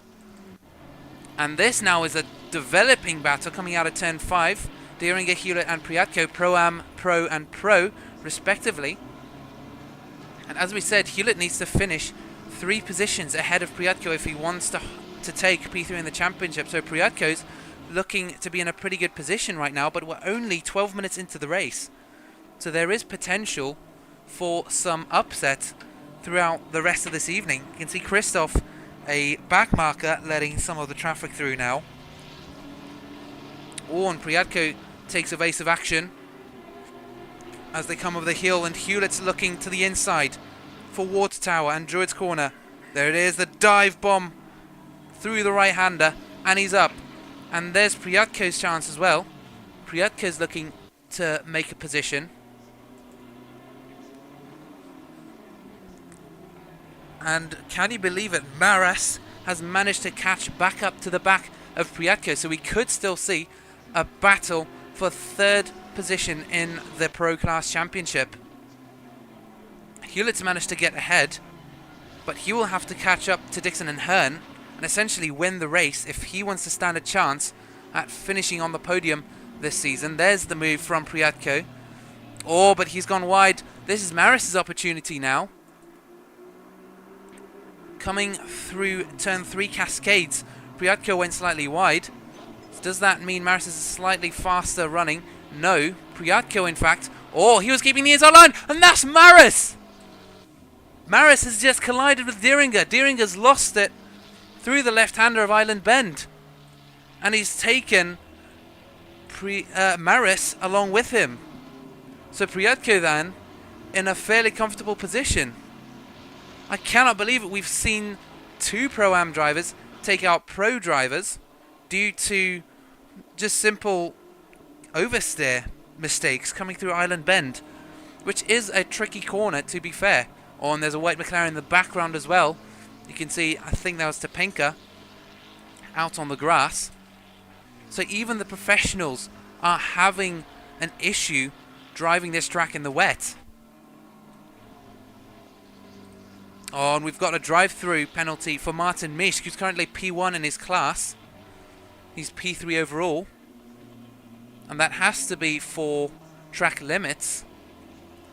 Meanwhile, looking at P2 and P3, this is the battle for the 2nd position on the podium between Dutton and Wraith, the white BMW and the red Ferrari, respectively. They're in the Pro-Am class.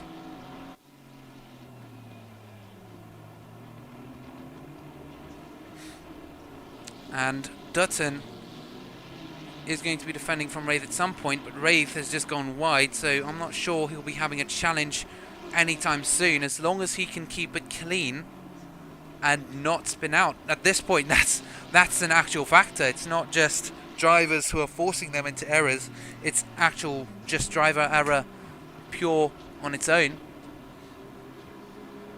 Coming through the left-hander, but Wraith does seem to have... Oh, and that's Pfeiffer! And Wraith has just hit Pfeiffer! Oh my goodness! We just see these bouts of oversteer, and then the drivers behind are just coming in so hot, they've got no time to react. As a result, just plough into the side of the driver ahead. Yet another example of a lower class driver then getting in the way of a pro or a higher class driver. But I can't believe how much we've seen that incident this race, and it's happened every single time. I can't, my eyes can't compute. Meanwhile, here's 3 different drivers in 3 different classes: Rucroft, Fox and Guidolin. There's Rucroft having a little bit of an issue coming over the chicane, and he's lost almost 2 positions out to the drivers of Guidolin and someone else. There's Christoph as well, and he's bringing some stuff across the track. Oh, and Christoph has gone wide.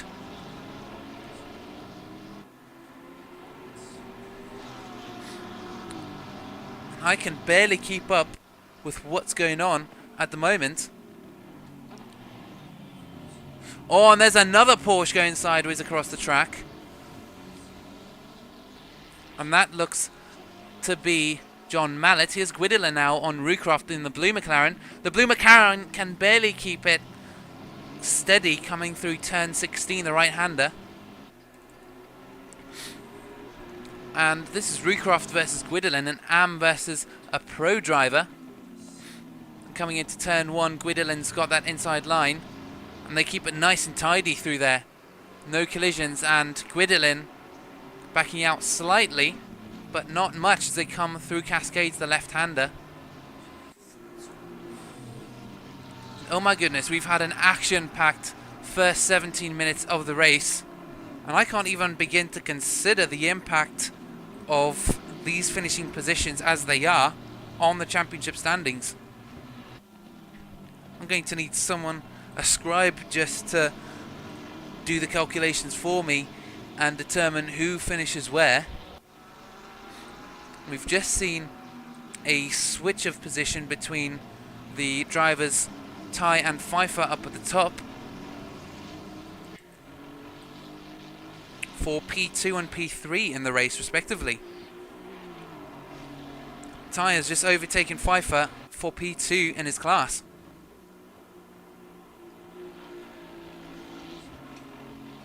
And there's a BMW off in the background there.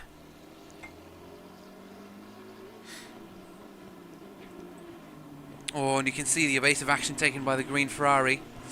Oh, and Pfeiffer is just dropping down the grid as well. He's having issues staying on track. As it is, Ty is up 7 positions. Pfeiffer is only up 1.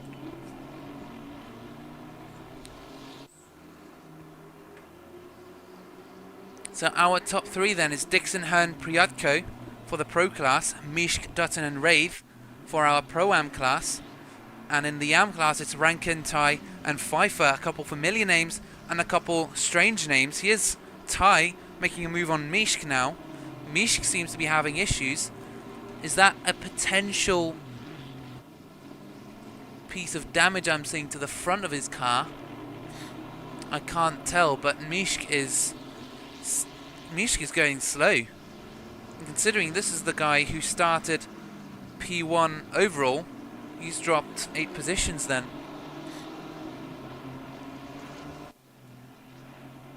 And the gaps are starting to grow, but they're still relatively tight. This is now still Ty, Mishk. Oh, and Mishk has just, you can't get it stopped in time for the second chicane.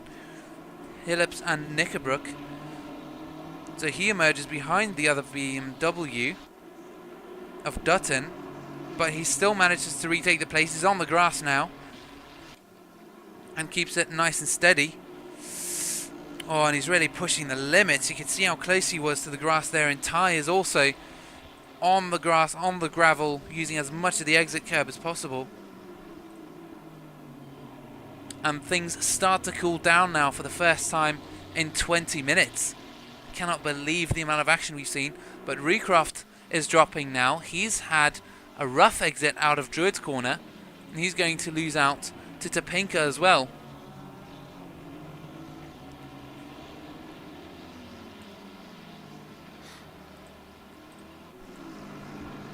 Now let's see if we can have a look at some of the replays.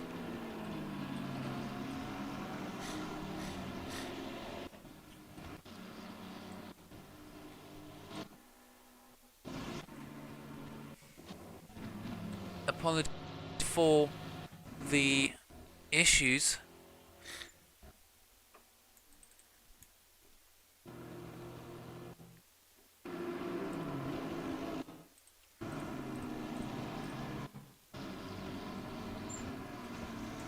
And that was the software trying to sort out what has happened all through the race, looking for replay times. It's currently Rucroft, and Zaniewski's got a drive-through in P25 as well. We've had 3 penalties and there has been no pitting involved at all. Usually when there are drive-throughs it's because of drivers speeding in the pit lane, coming in too quick. You can see a move from Topinka on Urso now, coming through the second chicane. Oh, there's contact between Topinka and Urso. Oh my goodness! Topinka almost takes out Urso and Rucroft again. Oh my goodness. Even as we watch, new contact occurs. And we will have a look at that soon as well. There's so much fluctuation between the positions. The drivers are just going all over the place. And oh my goodness, I have way too much contact to look at over the course of the race. Let's have a look at the incident that just occurred. This is now between Rucroft and Topinka. Oh yeah, Topinka then out of control, and he just can't get it stopped before he clips Rucroft. Looks like Topinka's actually... No, Urso... Yeah, he's had an issue. You can see the drivers now coming in to pit, not for their actual mandatory pit stop, potentially. Maybe a change of plans, but definitely also for some damage. This is now another incident with Urso. This is between him and Topinka a little earlier on. Ooh. Yeah, just a tap from behind. Oh, that was the whole incident then. We got to see the incident from every driver. Neatly aligned, and yeah, we've got a load of drivers coming into the pits now. Tight competition there between Urso and a Porsche driver. I believe that's Mallet. And oh my goodness, the competition is fierce.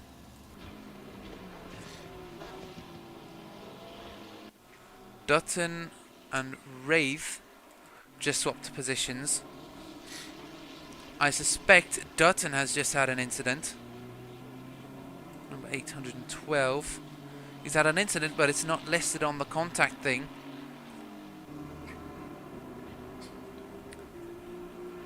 But Wraith is coming into the pits now, and he has significant damage to the front of his car as well. And the rain seems to be affecting us hugely at Oulton Park today for the final round of the season.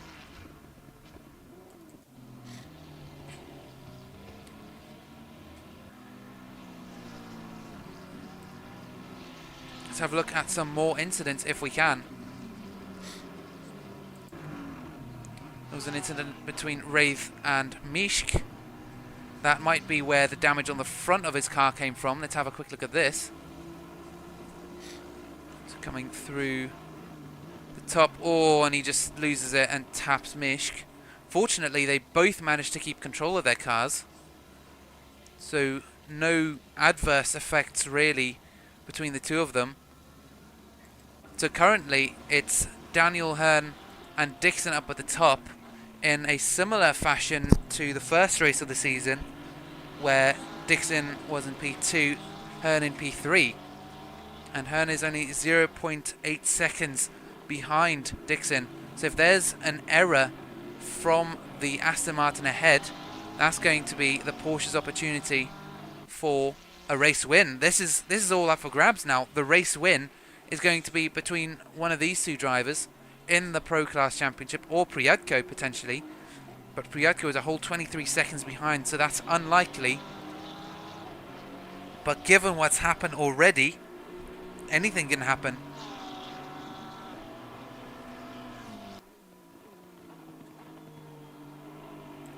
And Hewlett now into the pits as well.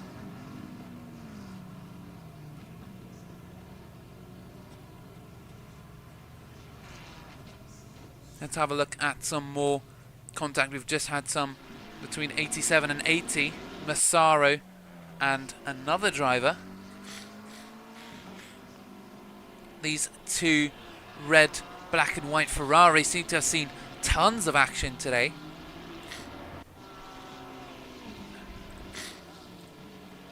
Here he comes down on Fox, and oh, that was ugly. I thought we would see something like that happen, but not in that fashion. And I've just heard someone go off into the gravel. Yes, that was the Ferrari in the background there.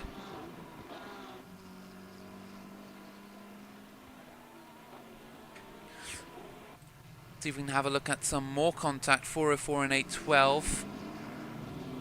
That's between Dutton and Topinka. Let's have a quick look at that as well. Coming into the second chicane.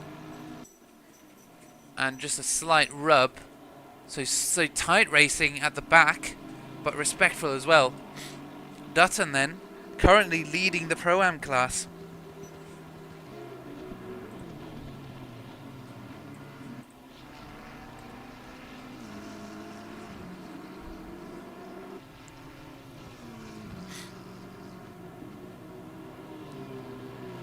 And the rain has just completely upset the grid. So at the moment it's Dixon, Hearn and Priatko, our top 3 Pro Class drivers. Then it's Rankin, Pfeiffer and Hosko, our top 3 AM Class drivers. And then finally the Pro-Am Class drivers are Dutton, Eck and Divitini.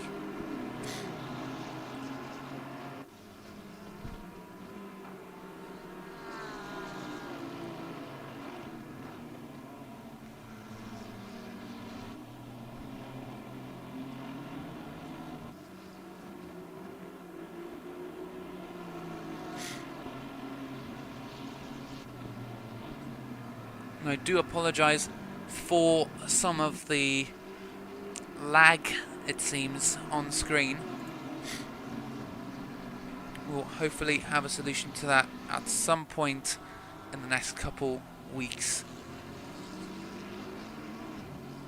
Let's have a look at some more contact if we can. Oh, that's a moment from Dutton again. A huge slide. He keeps it out the barriers at least. And somewhat in control. But I think he's just lost the race lead. He's just lost that to Eck. Dutton now down to P2 in his class. So Dutton has just lost the class lead from Eck. I cannot believe it. Just like that. It's that quick. So Dutton looking for his second podium of the season. And he's thrown away his second race win of the season. But we still have 30 minutes to go in the race. And their pit stops still need to happen. So there is still plenty that could go wrong or go right for each party depending on your point of view. Looks like Maris has had a pit stop. He's come in. The closest gap on that moment is Urso and Fox. And we saw the issue earlier. Oh, and there's another one! And Urso's just carrying too much speed into the corners. And as a result, he just smashes into Fox. So I'm sure the stewards will be having a lot to talk about.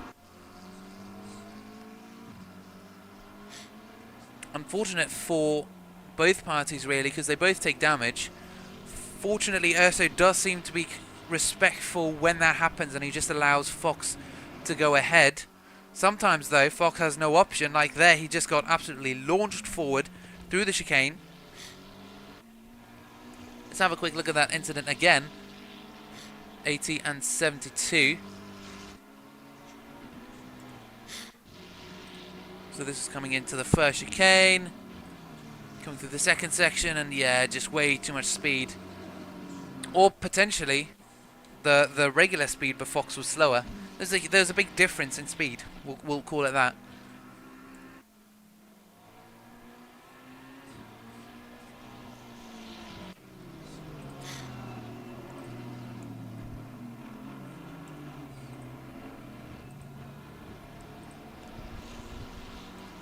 Eck has just pitted in the Pro-Am class. And at this point, things are happening so quick and there's so much chaos, I can't really keep up with how they're developing. Through turn 5, this is still Urso on Fox. This brings back memories of the Zolder races and Barcelona as well, when we had some battles between Zanussi and a couple drivers. There's Topinka in the background there, currently P19.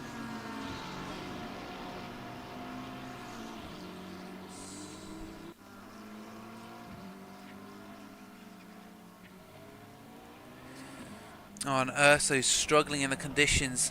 We've seen Urso take a couple tumbles. Priatko's just come into the pits. Our P3 championship finisher by the looks of things.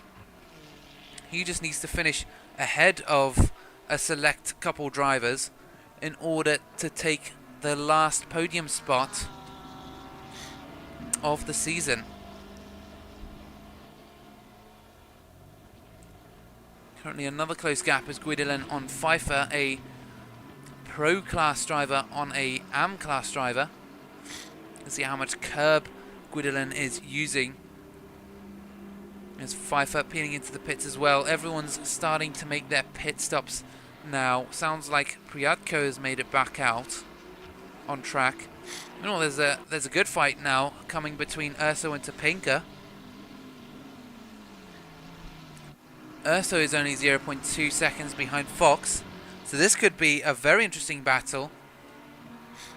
A Pro-Am and two pros getting involved. Oh, looked like Topinka was going to go for a massive, absolutely huge dive bomb into turn 5, but he's held himself back. Meanwhile, Maris has gotten a drive-through penalty.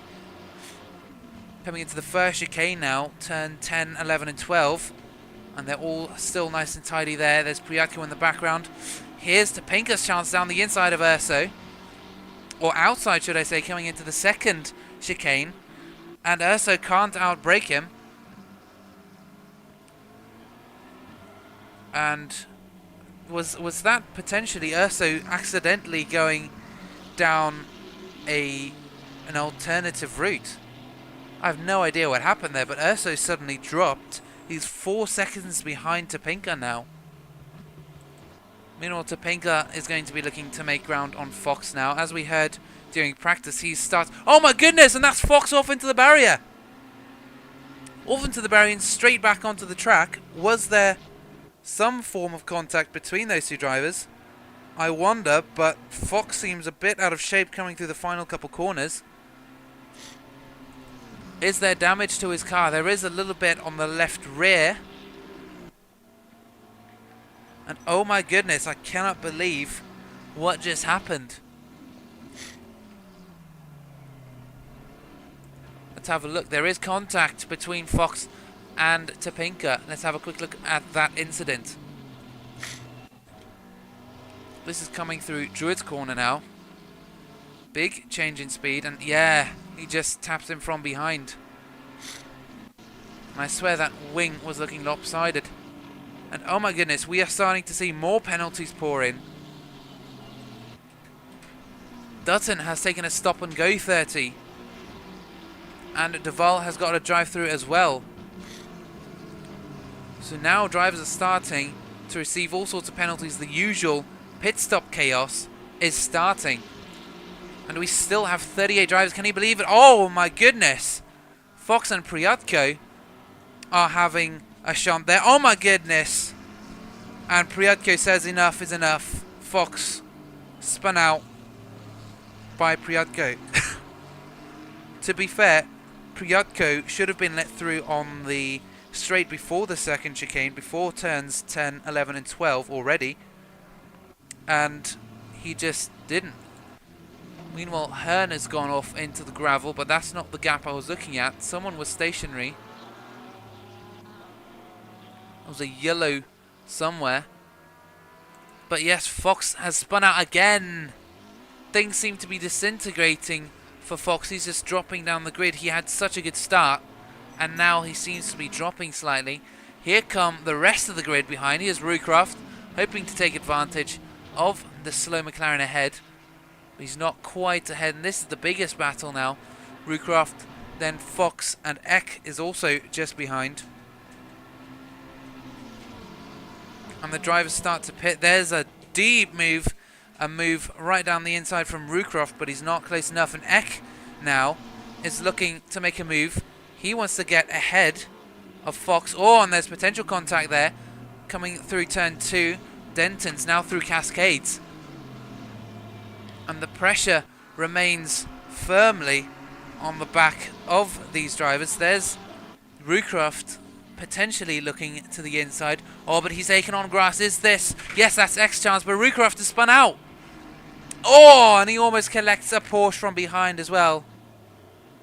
We've seen so many drivers spin out on turn 5. There's a slow driver in the background somewhere. There's someone stationary. That's potentially Fox. I think Fox has pulled over to the inside of turn 5. And yes, there's massive damage to the front of his car. Unbelievable that he's been involved in so many incidents already. He can barely keep the car straight. Going straight over a chicane. And his race seems to be ruined now.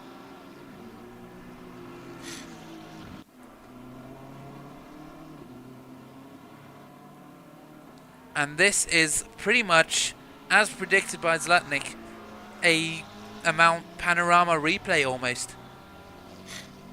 Fox is just not holding it together. Is there contact listed between him and another driver? Let's see. Car 80, this is the last issue we've had between him and another driver. Yeah, this was between Priatko and Fox. And you can see just coming into the braking zone, Fox was squeezing him. Fox was not giving him any room into the braking zone. And unfortunately suffered the consequences of a short temper. At the moment then, it's Massaro out ahead, but he still needs to pit. So theoretically then, it's still Hearn, Dixon and Priatko for our top 3 pro drivers. Then top 3 Pro-Am theoretical drivers are, hang on, Rave, Eck and then Dutton. So it looks like Rave just suddenly managed to make up a couple positions through all the chaos. Because Dutton spun out. Well, not spun, but he lost the rears a little bit and allowed Eck through. And the question is, where will Divitini, who we're currently following now, he's currently P1 in the Pro-Am class, but he hasn't taken his pit stop. So where will he end up when he comes out of the pits? That's my question. And Christoph down P23, he has a drive-through as well. Just all sorts of things happening across the grid. The closest gap of interest is Maris on Divitini. Maris, we saw earlier, he got caught up in an incident and unfortunately lost ground to Priatko. So he's going to need to go through a couple drivers if he wants to have a shot at the last spot on the Pro Class leaderboard podium. But there he is. He's got more drive and more speed going through the right-hander, and he's just ahead before they even hit the right-hander. So Maris then on Divitini. There's Christoph going slow as well. I think that was Maris on Rankin as well. Rankin is currently our AM class leader of the race. He's currently P1 with 5 for P2 and Hosko P3. Hosko started the race in P1 for his class, and he's managed to recover himself somewhat from the chaos of the race start. And we just saw Maris with a beautiful slide through turn 1.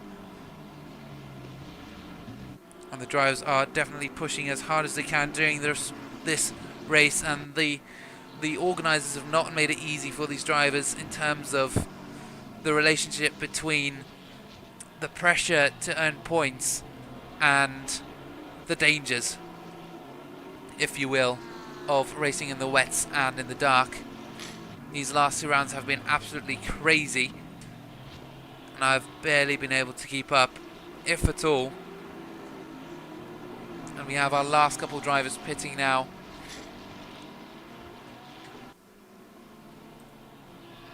There seems to be contact listed between 8 to 12 and 57. This is Christoph and another driver, Dutton. Oh my goodness, some more issues. Yes, Dutton has dropped down to P4 so far. Let's have a look at this incident. And Christoph is almost stationary. Oh! And yeah, Dutton just didn't see him ahead. And Christoph is going slow on track. So Dutton then an unfortunate recipient of a slow car on track.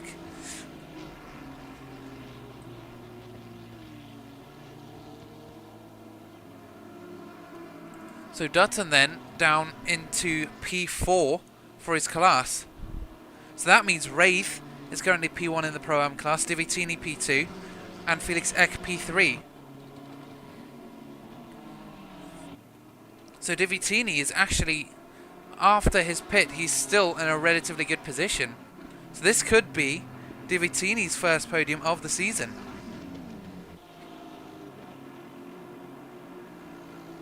And meanwhile, Felix Eck will maintain his kind of season-long consistency. And Dutton will have his first non-podium finish. And Fox has just gotten a drive-through penalty. Down P6 in the Pro-Am class. And is that for some pit issues? Possibly. Let's have a look at the stint timer. Yes, he's just come out the pit, so that is likely due to speeding in the pit lane. Fox, he's just being hammered by the collisions, the penalties, as he continues to drop down the order.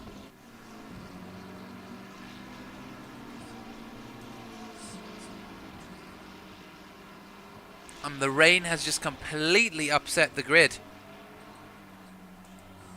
Here's Wraith coming up on 5 for now, 2 Ferraris. And this is going to be 2 podium finishes for this race, potentially if they stay in this order. Wraith, the race leader for the Pro-Am class, 5 for P2 in the Am class. I'm sure they'll be looking to keep it nice and clean in any kind of interaction they have. And the rain just continues to hammer down. There's no indication that it will get lighter.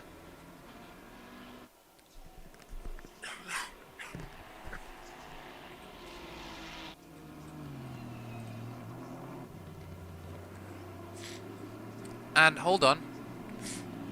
Hearn has managed to get ahead of Dixon. Hearn is our current race leader. Hearn somewhere got past Dixon in P2. You can see the Aston Martin in the background there. The purple and white cars, these two are teammates. But yes, this is the first time that Hearn is leading a race. And he's managed to make it ahead of Dixon somewhere.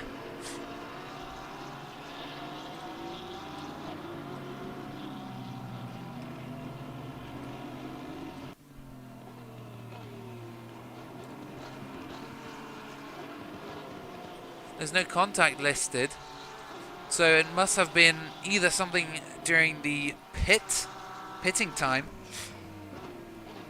or some other incident. Going to see if we can determine anything from the pit stop times. So Hearn stopped for 48 seconds, Dixon stopped for 50. So there was a 2-second time difference there. So not much, because Dixon is now 5 seconds ahead of... Sorry, Dixon is 5 seconds behind Hearn. So that gap doesn't seem realistic. Meanwhile, here's Rebecci on Massaro. Rebecci is our current P2 runner in the Pro Class Championship. Oh, and Rebecci's gone straight on. Through the couple right-handers. He's managed to keep it out of the barriers at least.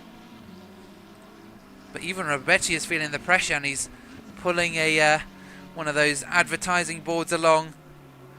Oh my goodness, and there's a Ferrari across the track at the front. 2 drivers, that's Fox and a Ferrari.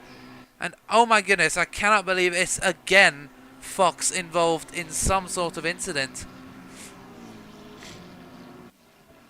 Looks like it was Massaro involved with Fox. Let's see if we can have a look at what happened back there.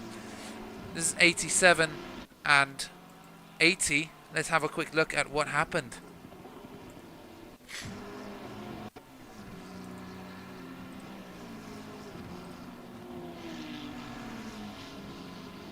Sorry, that was the wrong replay. 1 second, let's have a look here. This should be it. So, coming through here, he's ahead, then Fox, oh my goodness! Fox with way too much speed.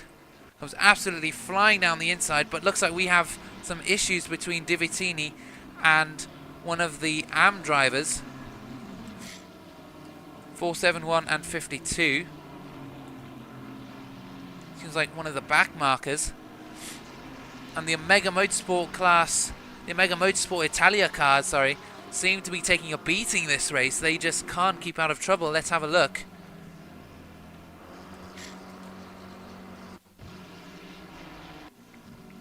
Through the left-hander and, or just a tap on Duval. And yeah, he's into the barriers.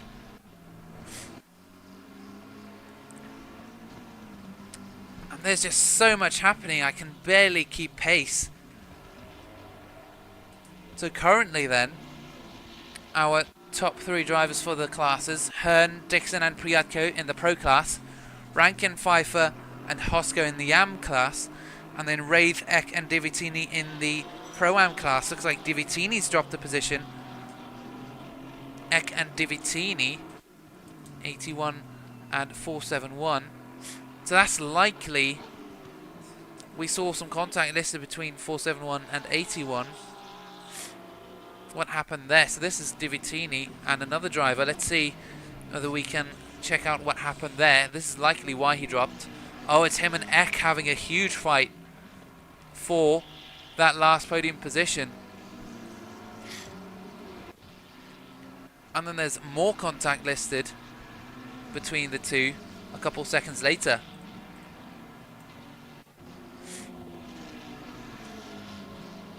Apologies, that's the same moment. But these two were having a huge battle then. You can see just how much they're sliding.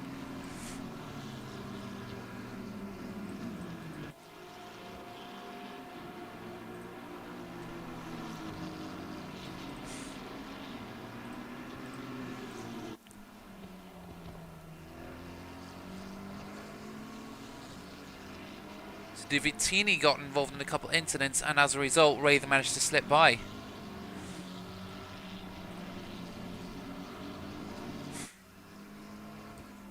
So the chaos that we didn't actually anticipate until Zlatnik made the eerie prediction has actually just spiraled out of control. We're still having loads of incidents coming into the last 10 minutes of the race. We only have 11 minutes and 20 seconds left in the race. And I cannot believe how quickly the time has flown by. And Wraith seems to have lost some ground on Hosko somewhere. But Eck is still in P3. Looks like Eck has had an incident somewhere. No damage visible so far. Was there potential issues between this driver and someone else? Doesn't look like there was any incidents between him and someone else recently, but Fox has got more contact listed between him and a pro driver. Let's have a quick look at that. This is him and a Ferrari. It's turn 1. Oh. Fox then is being involved in all sorts of issues. So are some of the Omega Motorsport Italia cars. So I'm sure the stewards are going to be very busy this weekend, if they do stuff over the weekend.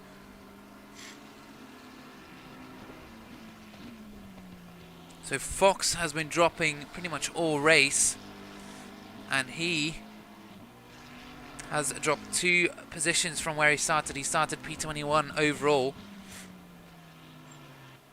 At the moment, the biggest winner is, of course, Topinka, going up 24 positions from the back of the grid. He's currently making top 10 overall. And then the biggest kind of couple gainers are Divitini and Priatko, going up 13 positions each. And the biggest loser, unfortunately, is Chris Chard. He's lost 24 positions. He started P12 and he's dropped all the way to the rear. And he is in the pits. He has retired properly. So Chris Chard then is no longer in the equation, unfortunately. We saw the huge incident between him and Phil Mitchell. I don't think Mitchell is even on track as either. Mitchell has also left.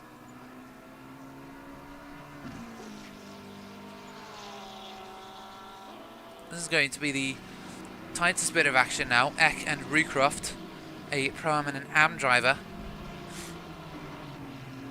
So much has happened this race. No one seems to have raced clean so far. Everyone seems to have had some sort of altercation with another driver, but I guess you can hardly blame them. Urso, meanwhile, is dropping down the grid. In the background there, the red Ferrari. Something must have happened there. He's lost a position to Dutton. And we'll see if there was an issue between those two drivers a little earlier on, 8, 12 and 72. Doesn't seem to be, but there is more contact between Christoph and another driver, 57 and 84. Coming through the last couple corners, and Eck is just waiting to lunge on the McLaren ahead. The pink McLaren on the blue McLaren. They're now coming through turn 1, Old Hall corner. Eck is putting on pressure, but we've seen how wrong it can go this race when you put pressure on a driver ahead and they fold. Oh my goodness, and Fox has got another drive-through penalty. P23, Fox, car 80, the McLaren, has got another penalty. I cannot believe how poorly his race has gone so far. But we're following Eck, who's going to be making a move on Rucroft soon. And Rucroft is actually running in P3 for his class at the moment. This is going to be his first podium finish of the season. Same for Rankin, actually. So the AM class drivers are making the most of the chaos. Pfeiffer, meanwhile, he's just staying ahead of the competition. But here's the thing. Zlatnik is nowhere to be seen. I cannot see Zlatnik. And so that potentially means that Pfeiffer takes the championship. He is potentially the championship winner. And I'm still unsure as to whether that is so. So potentially then, uproar in the AM class as to the top finishing positions. Eck is still looking to get past Rucroft. He's just not quite got enough speed. Dutton on Divitini. There's actually a fight a little further back. This is between the Pro-Am class drivers for the final podium position in the race. Divitini defending P3 from Dutton. And we've seen how Dutton has been performing so far. He's had struggles with drivers behind. He's been under pressure. He's been making some brilliant saves for sure. Oh my goodness, and Felix Eck just took a drive-through penalty. More uproar in the podium positions. So that would bring Divitini to P2 and Dutton to P3. And looks like Divitini's gone wide. Here's Dutton's chance into turn 5, but he keeps it. He holds back slightly. I could see he had way more speed, but compared to, you know, coming into the corner, he definitely lifted off because I'm sure he knows what can happen into turn 5. So Dutton now is just biding his time. He knows that as long as he plays that patient, he can get by without any massive issues. So this then is potentially for P2 in the race.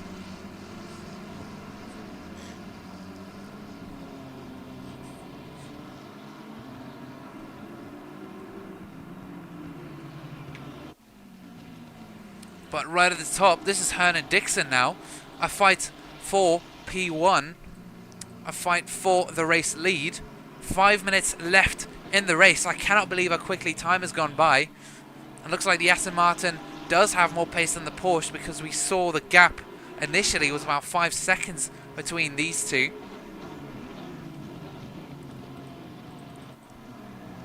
And Dixon will be piling on the pressure towards the end of the race. He's currently less than half a second behind Hearn. And a last lap wipeout is not going to be desirable for Hearn at all. Let's see if we can get a onboard race live viewing. This is them getting past Christoph now, the traffic. You can see just how they have to take the initiative and have to think ahead, these two drivers. And this is now for the race lead. And that Porsche is very slidey. I do apologise once again for the replay quality. We will be having a look at some of those issues. It is potentially the rain. Oh my goodness, and Dixon has got a drive-through penalty. Dixon for track limits, I think. Dixon, in the last 4 minutes of the race, he was coming up on Hearn, and that's destroyed his chances of taking the race win for the first time this season. Oh my goodness. I am shocked. Dixon has been the one to challenge Topinka at the top. At Barcelona, he was the only driver to have overtaken Topinka fair and square by turn 2, and he's just gotten a drive-through penalty right at the end, battling Hearn. So this means Priatko will take his highest finish of the season, P2, a podium, and Rebecci P3, depending on where Dixon comes out. Last lap drama, or sorry, not last lap, but last couple seconds of drama. Eck has also just come in for his drive-through penalty. And Dixon still remains ahead of Priatko, so it's not all hope lost. But he has definitely lost significant ground to Hearn, and he's unlikely to make it up in 2 minutes. That's all Hearn needs to do, is hold on for 2 minutes, and he's got a race win. Taking his second podium of the season, same for Dixon, but Priatko will take his first podium of the season. He's been waiting for that for so long. We've got a slow car coming through turn 5 there. We'll see in just a moment who it is. That looks like Duval. Duval's taken a little tumble through there. Duval is currently car 52. See if there is any incidents between him. No, but Christoph does have more allegations against him, and I'm afraid Christoph will be having a visit to the stewards after this race. They'll be having a hefty conversation with him. And Rucroft has just gotten a drive-through penalty as well, P20. I cannot believe how much the leaderboard has changed in the last 2 minutes. Initially, it was Hearn, Dixon, Priatko. Then Dixon was catching Hearn. He was literally 0.4 seconds behind and then got a drive-through penalty. And then down in the Pro-Am class, looks like Dutton got past Divitini. So it's Wraith, Dutton, then Divitini for the Pro-Am class. And the final lap has just jumped upon us. Rankin, Pfeiffer and Hosko make up our top 3 for the AM class. And oh my goodness, this has been a race of surprises.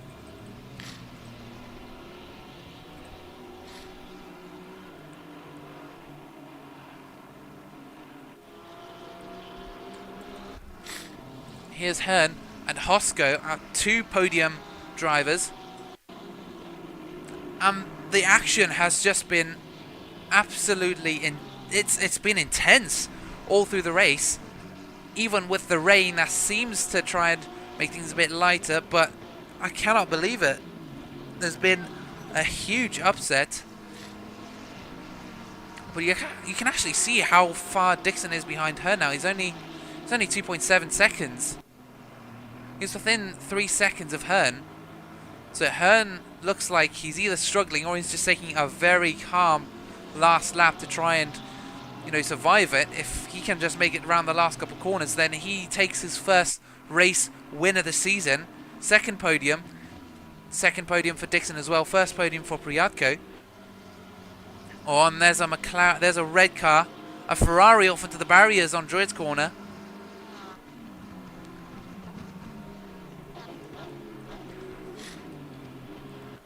coming through. Turn 16 and 17. Deer Leap. Hearn, despite... It's been an absolutely nuts race. He's coming to take his first one of the season. It's Hearn, the race winner at Oulton Park.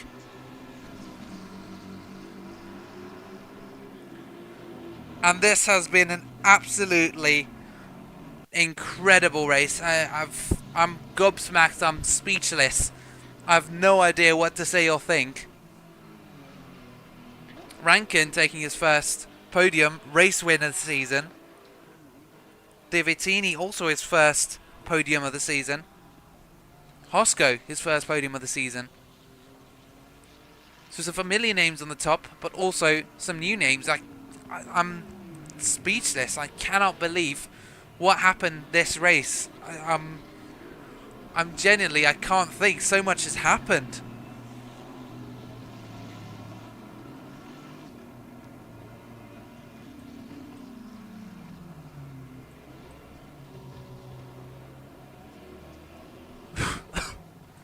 And we will be definitely having a look at the auto-generated race highlights generated by ACC to see what their highlights were.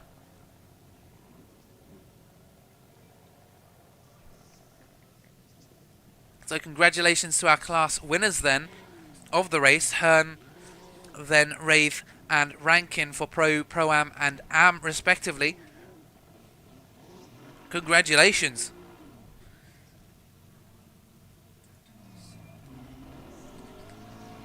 And an absolutely insane final race of the season, and it's called a finale for a reason. It's supposed to be special. This was very special.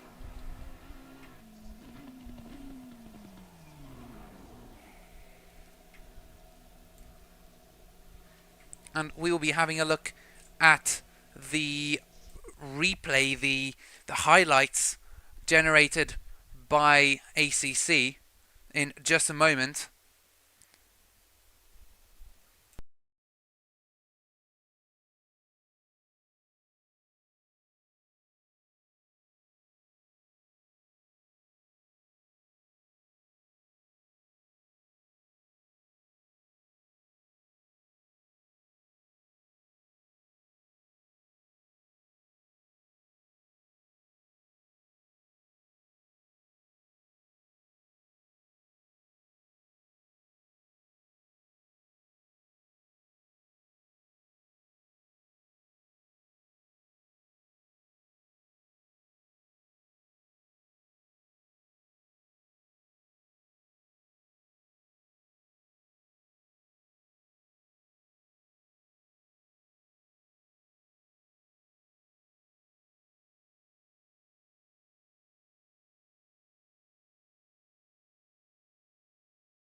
Here we go then. This is the auto-generated highlights of the race.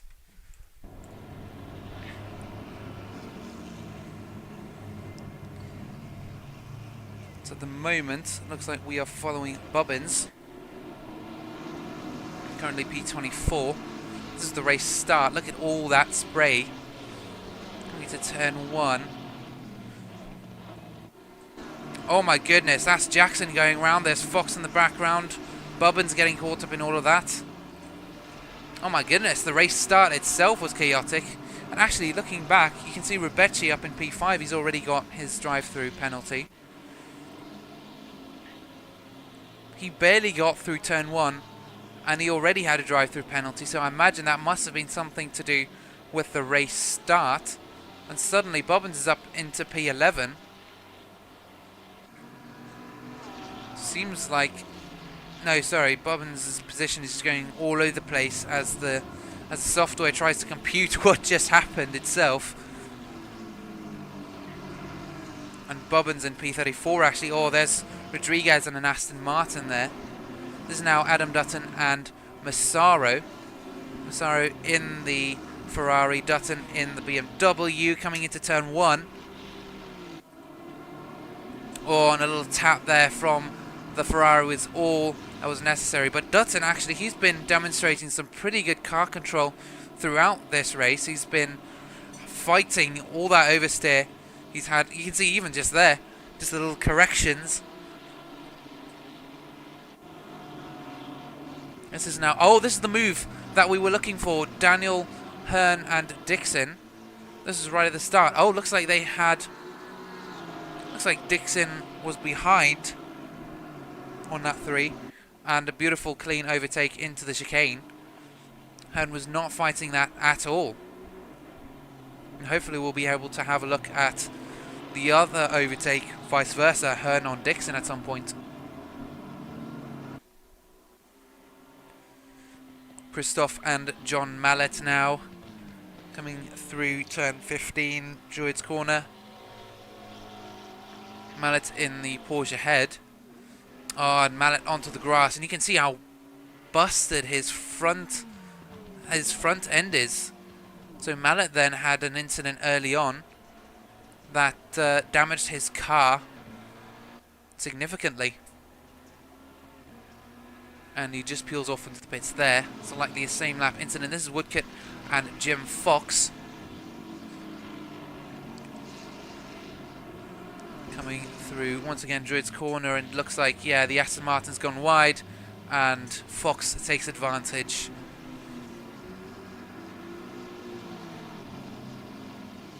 Oh, and there's Jackson facing the wrong way at the end of the first chicane. Turns 7, 8 and 9 Britons. This is now Hewlett and Deeringa. I think we just caught this move, or just caught the precursor to this move, coming through the kink. Turn 2, then into turn 3 around the outside. And Deeringa holds on to his position, but he's not done yet. Hewlett looking towards the inside of turn 4, Island Bend. And then the braking zone round the outside at turn 5. This then was Deeringa and Priadko.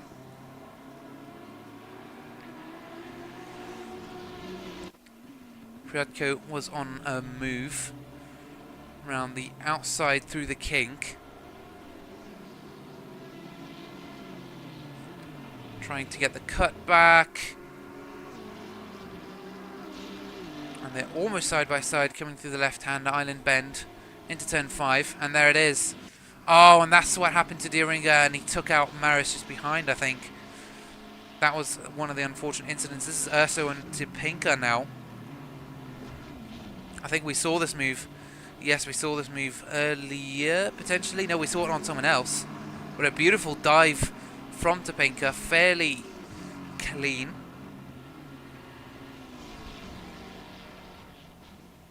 Tipinka absolutely blasting past Oliveira as well. There's now again Tipinka and Hosko. Tipinka now in P21 on Hosko P20. And Hosko just did not... Hosko actually pulled over for Tipinka to come through, potentially mistaking Tipinka as a race leader or someone he needs to adhere to in terms of blue flag stuff. This is Mishk and Adam Ty. Looks like Mishk had an incident, and that's... so much has happened during this race, I can't even remember. And Ty slips through.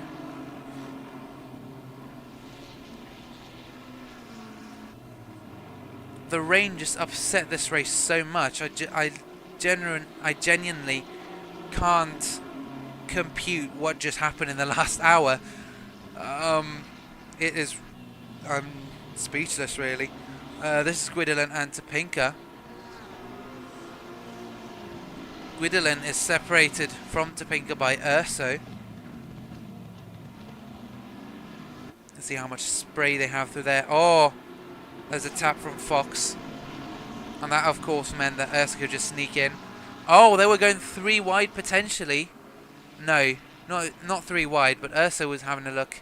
And then Topinka taking advantage of Urso's kind of move. Here's Rodriguez and Urso.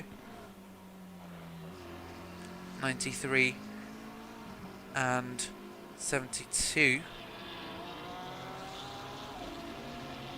Unless this was one of those kind of weird moments in the software where it counts it as a highlight, but really it isn't. Yeah, it seems like it is. Here's Guidolin and Dutton now. This is when Urso had a drive-through penalty. Dutton and Guidolin. And Dutton just lets Guidolin through. Smart driving and good controlled driving from the BMW driver, who's a Pro-Am class driver, while Guidolin was Pro, so that's likely why he let him through. There's now Lysette and John Mellett. I think Lysette is one of the new drivers. And Lysette is one of the Pro drivers, and Mellett just lets him through, as we've seen with a couple other drivers during the course of the race weekend.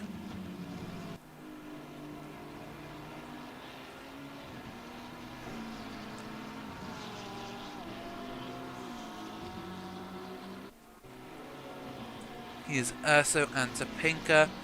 I think this was the move that we saw live.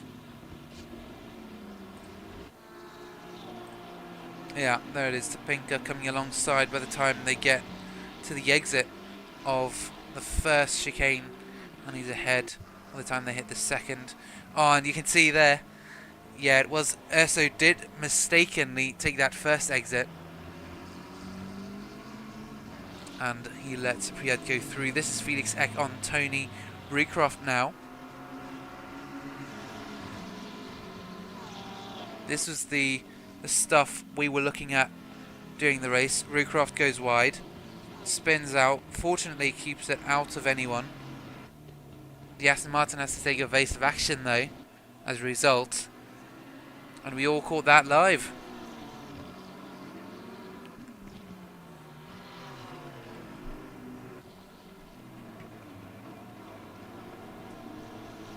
And here's Hewlett now on Paul Rankin.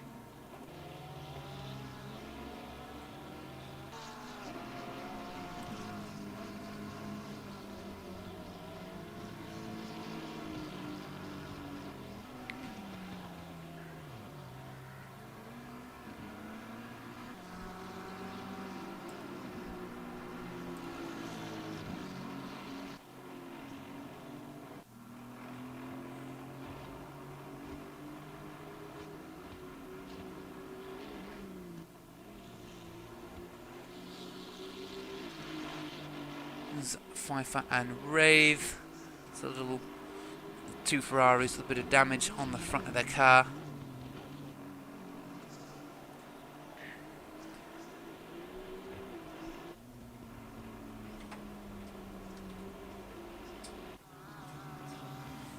Here's Rankin going wide, and Maris just storming through the field. Yeah, the difference in pace once the drivers rejoined was just so scary, and I'm sure there's at least one driver who's had a moment where he's had to take evasive action and completely spin out because of something like this. In the last couple minutes of the highlights now, this is Jackson on Christoph. Christoph just cruising through there. Jackson phasing through the bollards. I'm not sure whether it is actually bollards. The stuff Max Verstappen doesn't like in Miami. You saw that tyre barrier leave the track at some point as well.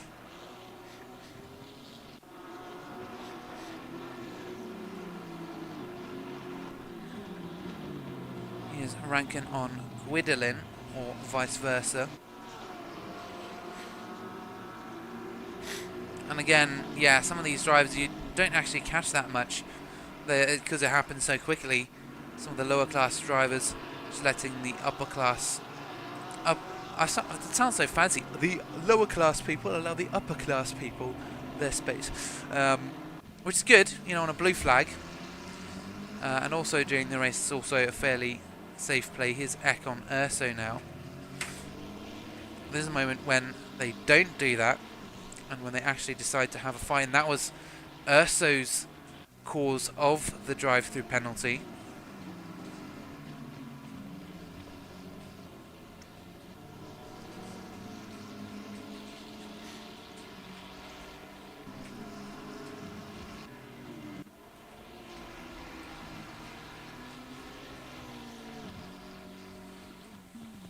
Is now Topinka on Wraith. Wraith goes wide.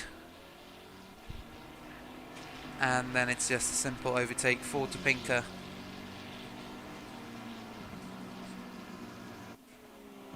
Lap 26, Urso with another drive-through penalty.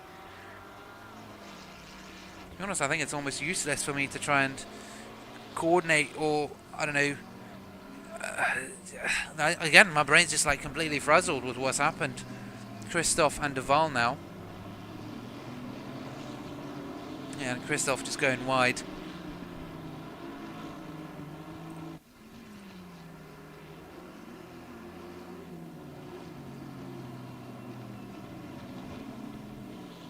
And Christoph, yeah, unfortunately. Oh, yeah, just some taps from Christoph. There's again Dutton and Urso. Plenty of action between these two drivers. There's a McLaren ahead, that looks like Hewlett. There's Urso going wide. And then Dutton just slipping through. Fairly standard thing there.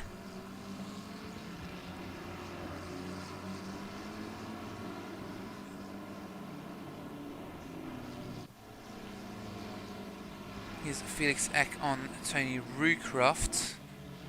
This was when Eck had a drive-through penalty.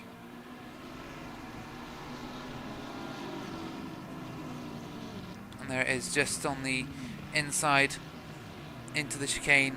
And I think potentially Rucroft backed out there.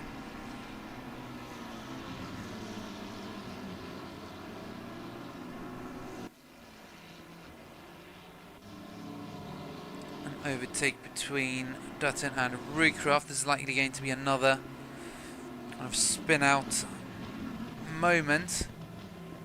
It was just Rucroft going very slowly through there, and Dutton just sneaks by. It seems, yeah, it looks like there was an issue with Rucroft's car, potentially damage between, well, maybe not between, but yeah, Rucroft seems to have taken some damage by the looks of it. Topinka and Rankin now. This was Topinka's, what do you call it? It was his run into the top 10. Oh, and Rankin just went off there. Not sure whether there was contact between the two. Didn't seem like it. But you never know. I have no idea. And there's Dutton's drive-through as well. This was on the last couple of laps. And then yellow flag for Daniel Hearn.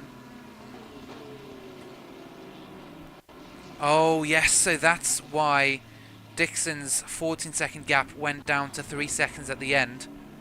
So Hearn then very lucky at the end. So literally last lap, penultimate lap I think actually, Dixon is currently trying to catch Hearn, and Hearn has his spin. There's the Ferrari spun out in the foreground, and then Hearn coming across to claim his first race win and his second podium of the season. And boy am I tired after that. Unfortunately, it looks like I've missed the wheel spin. So that concludes then the season and the race. It has been absolutely jam-packed with action. And this, as I said, this last race has just left me completely just uncoordinated. I'm struggling for words, really. It really has been an interesting period of time, both today and the season. But yeah, hopefully on YouTube we'll be putting up some of the kind of smaller moments that you might not have caught during the stream.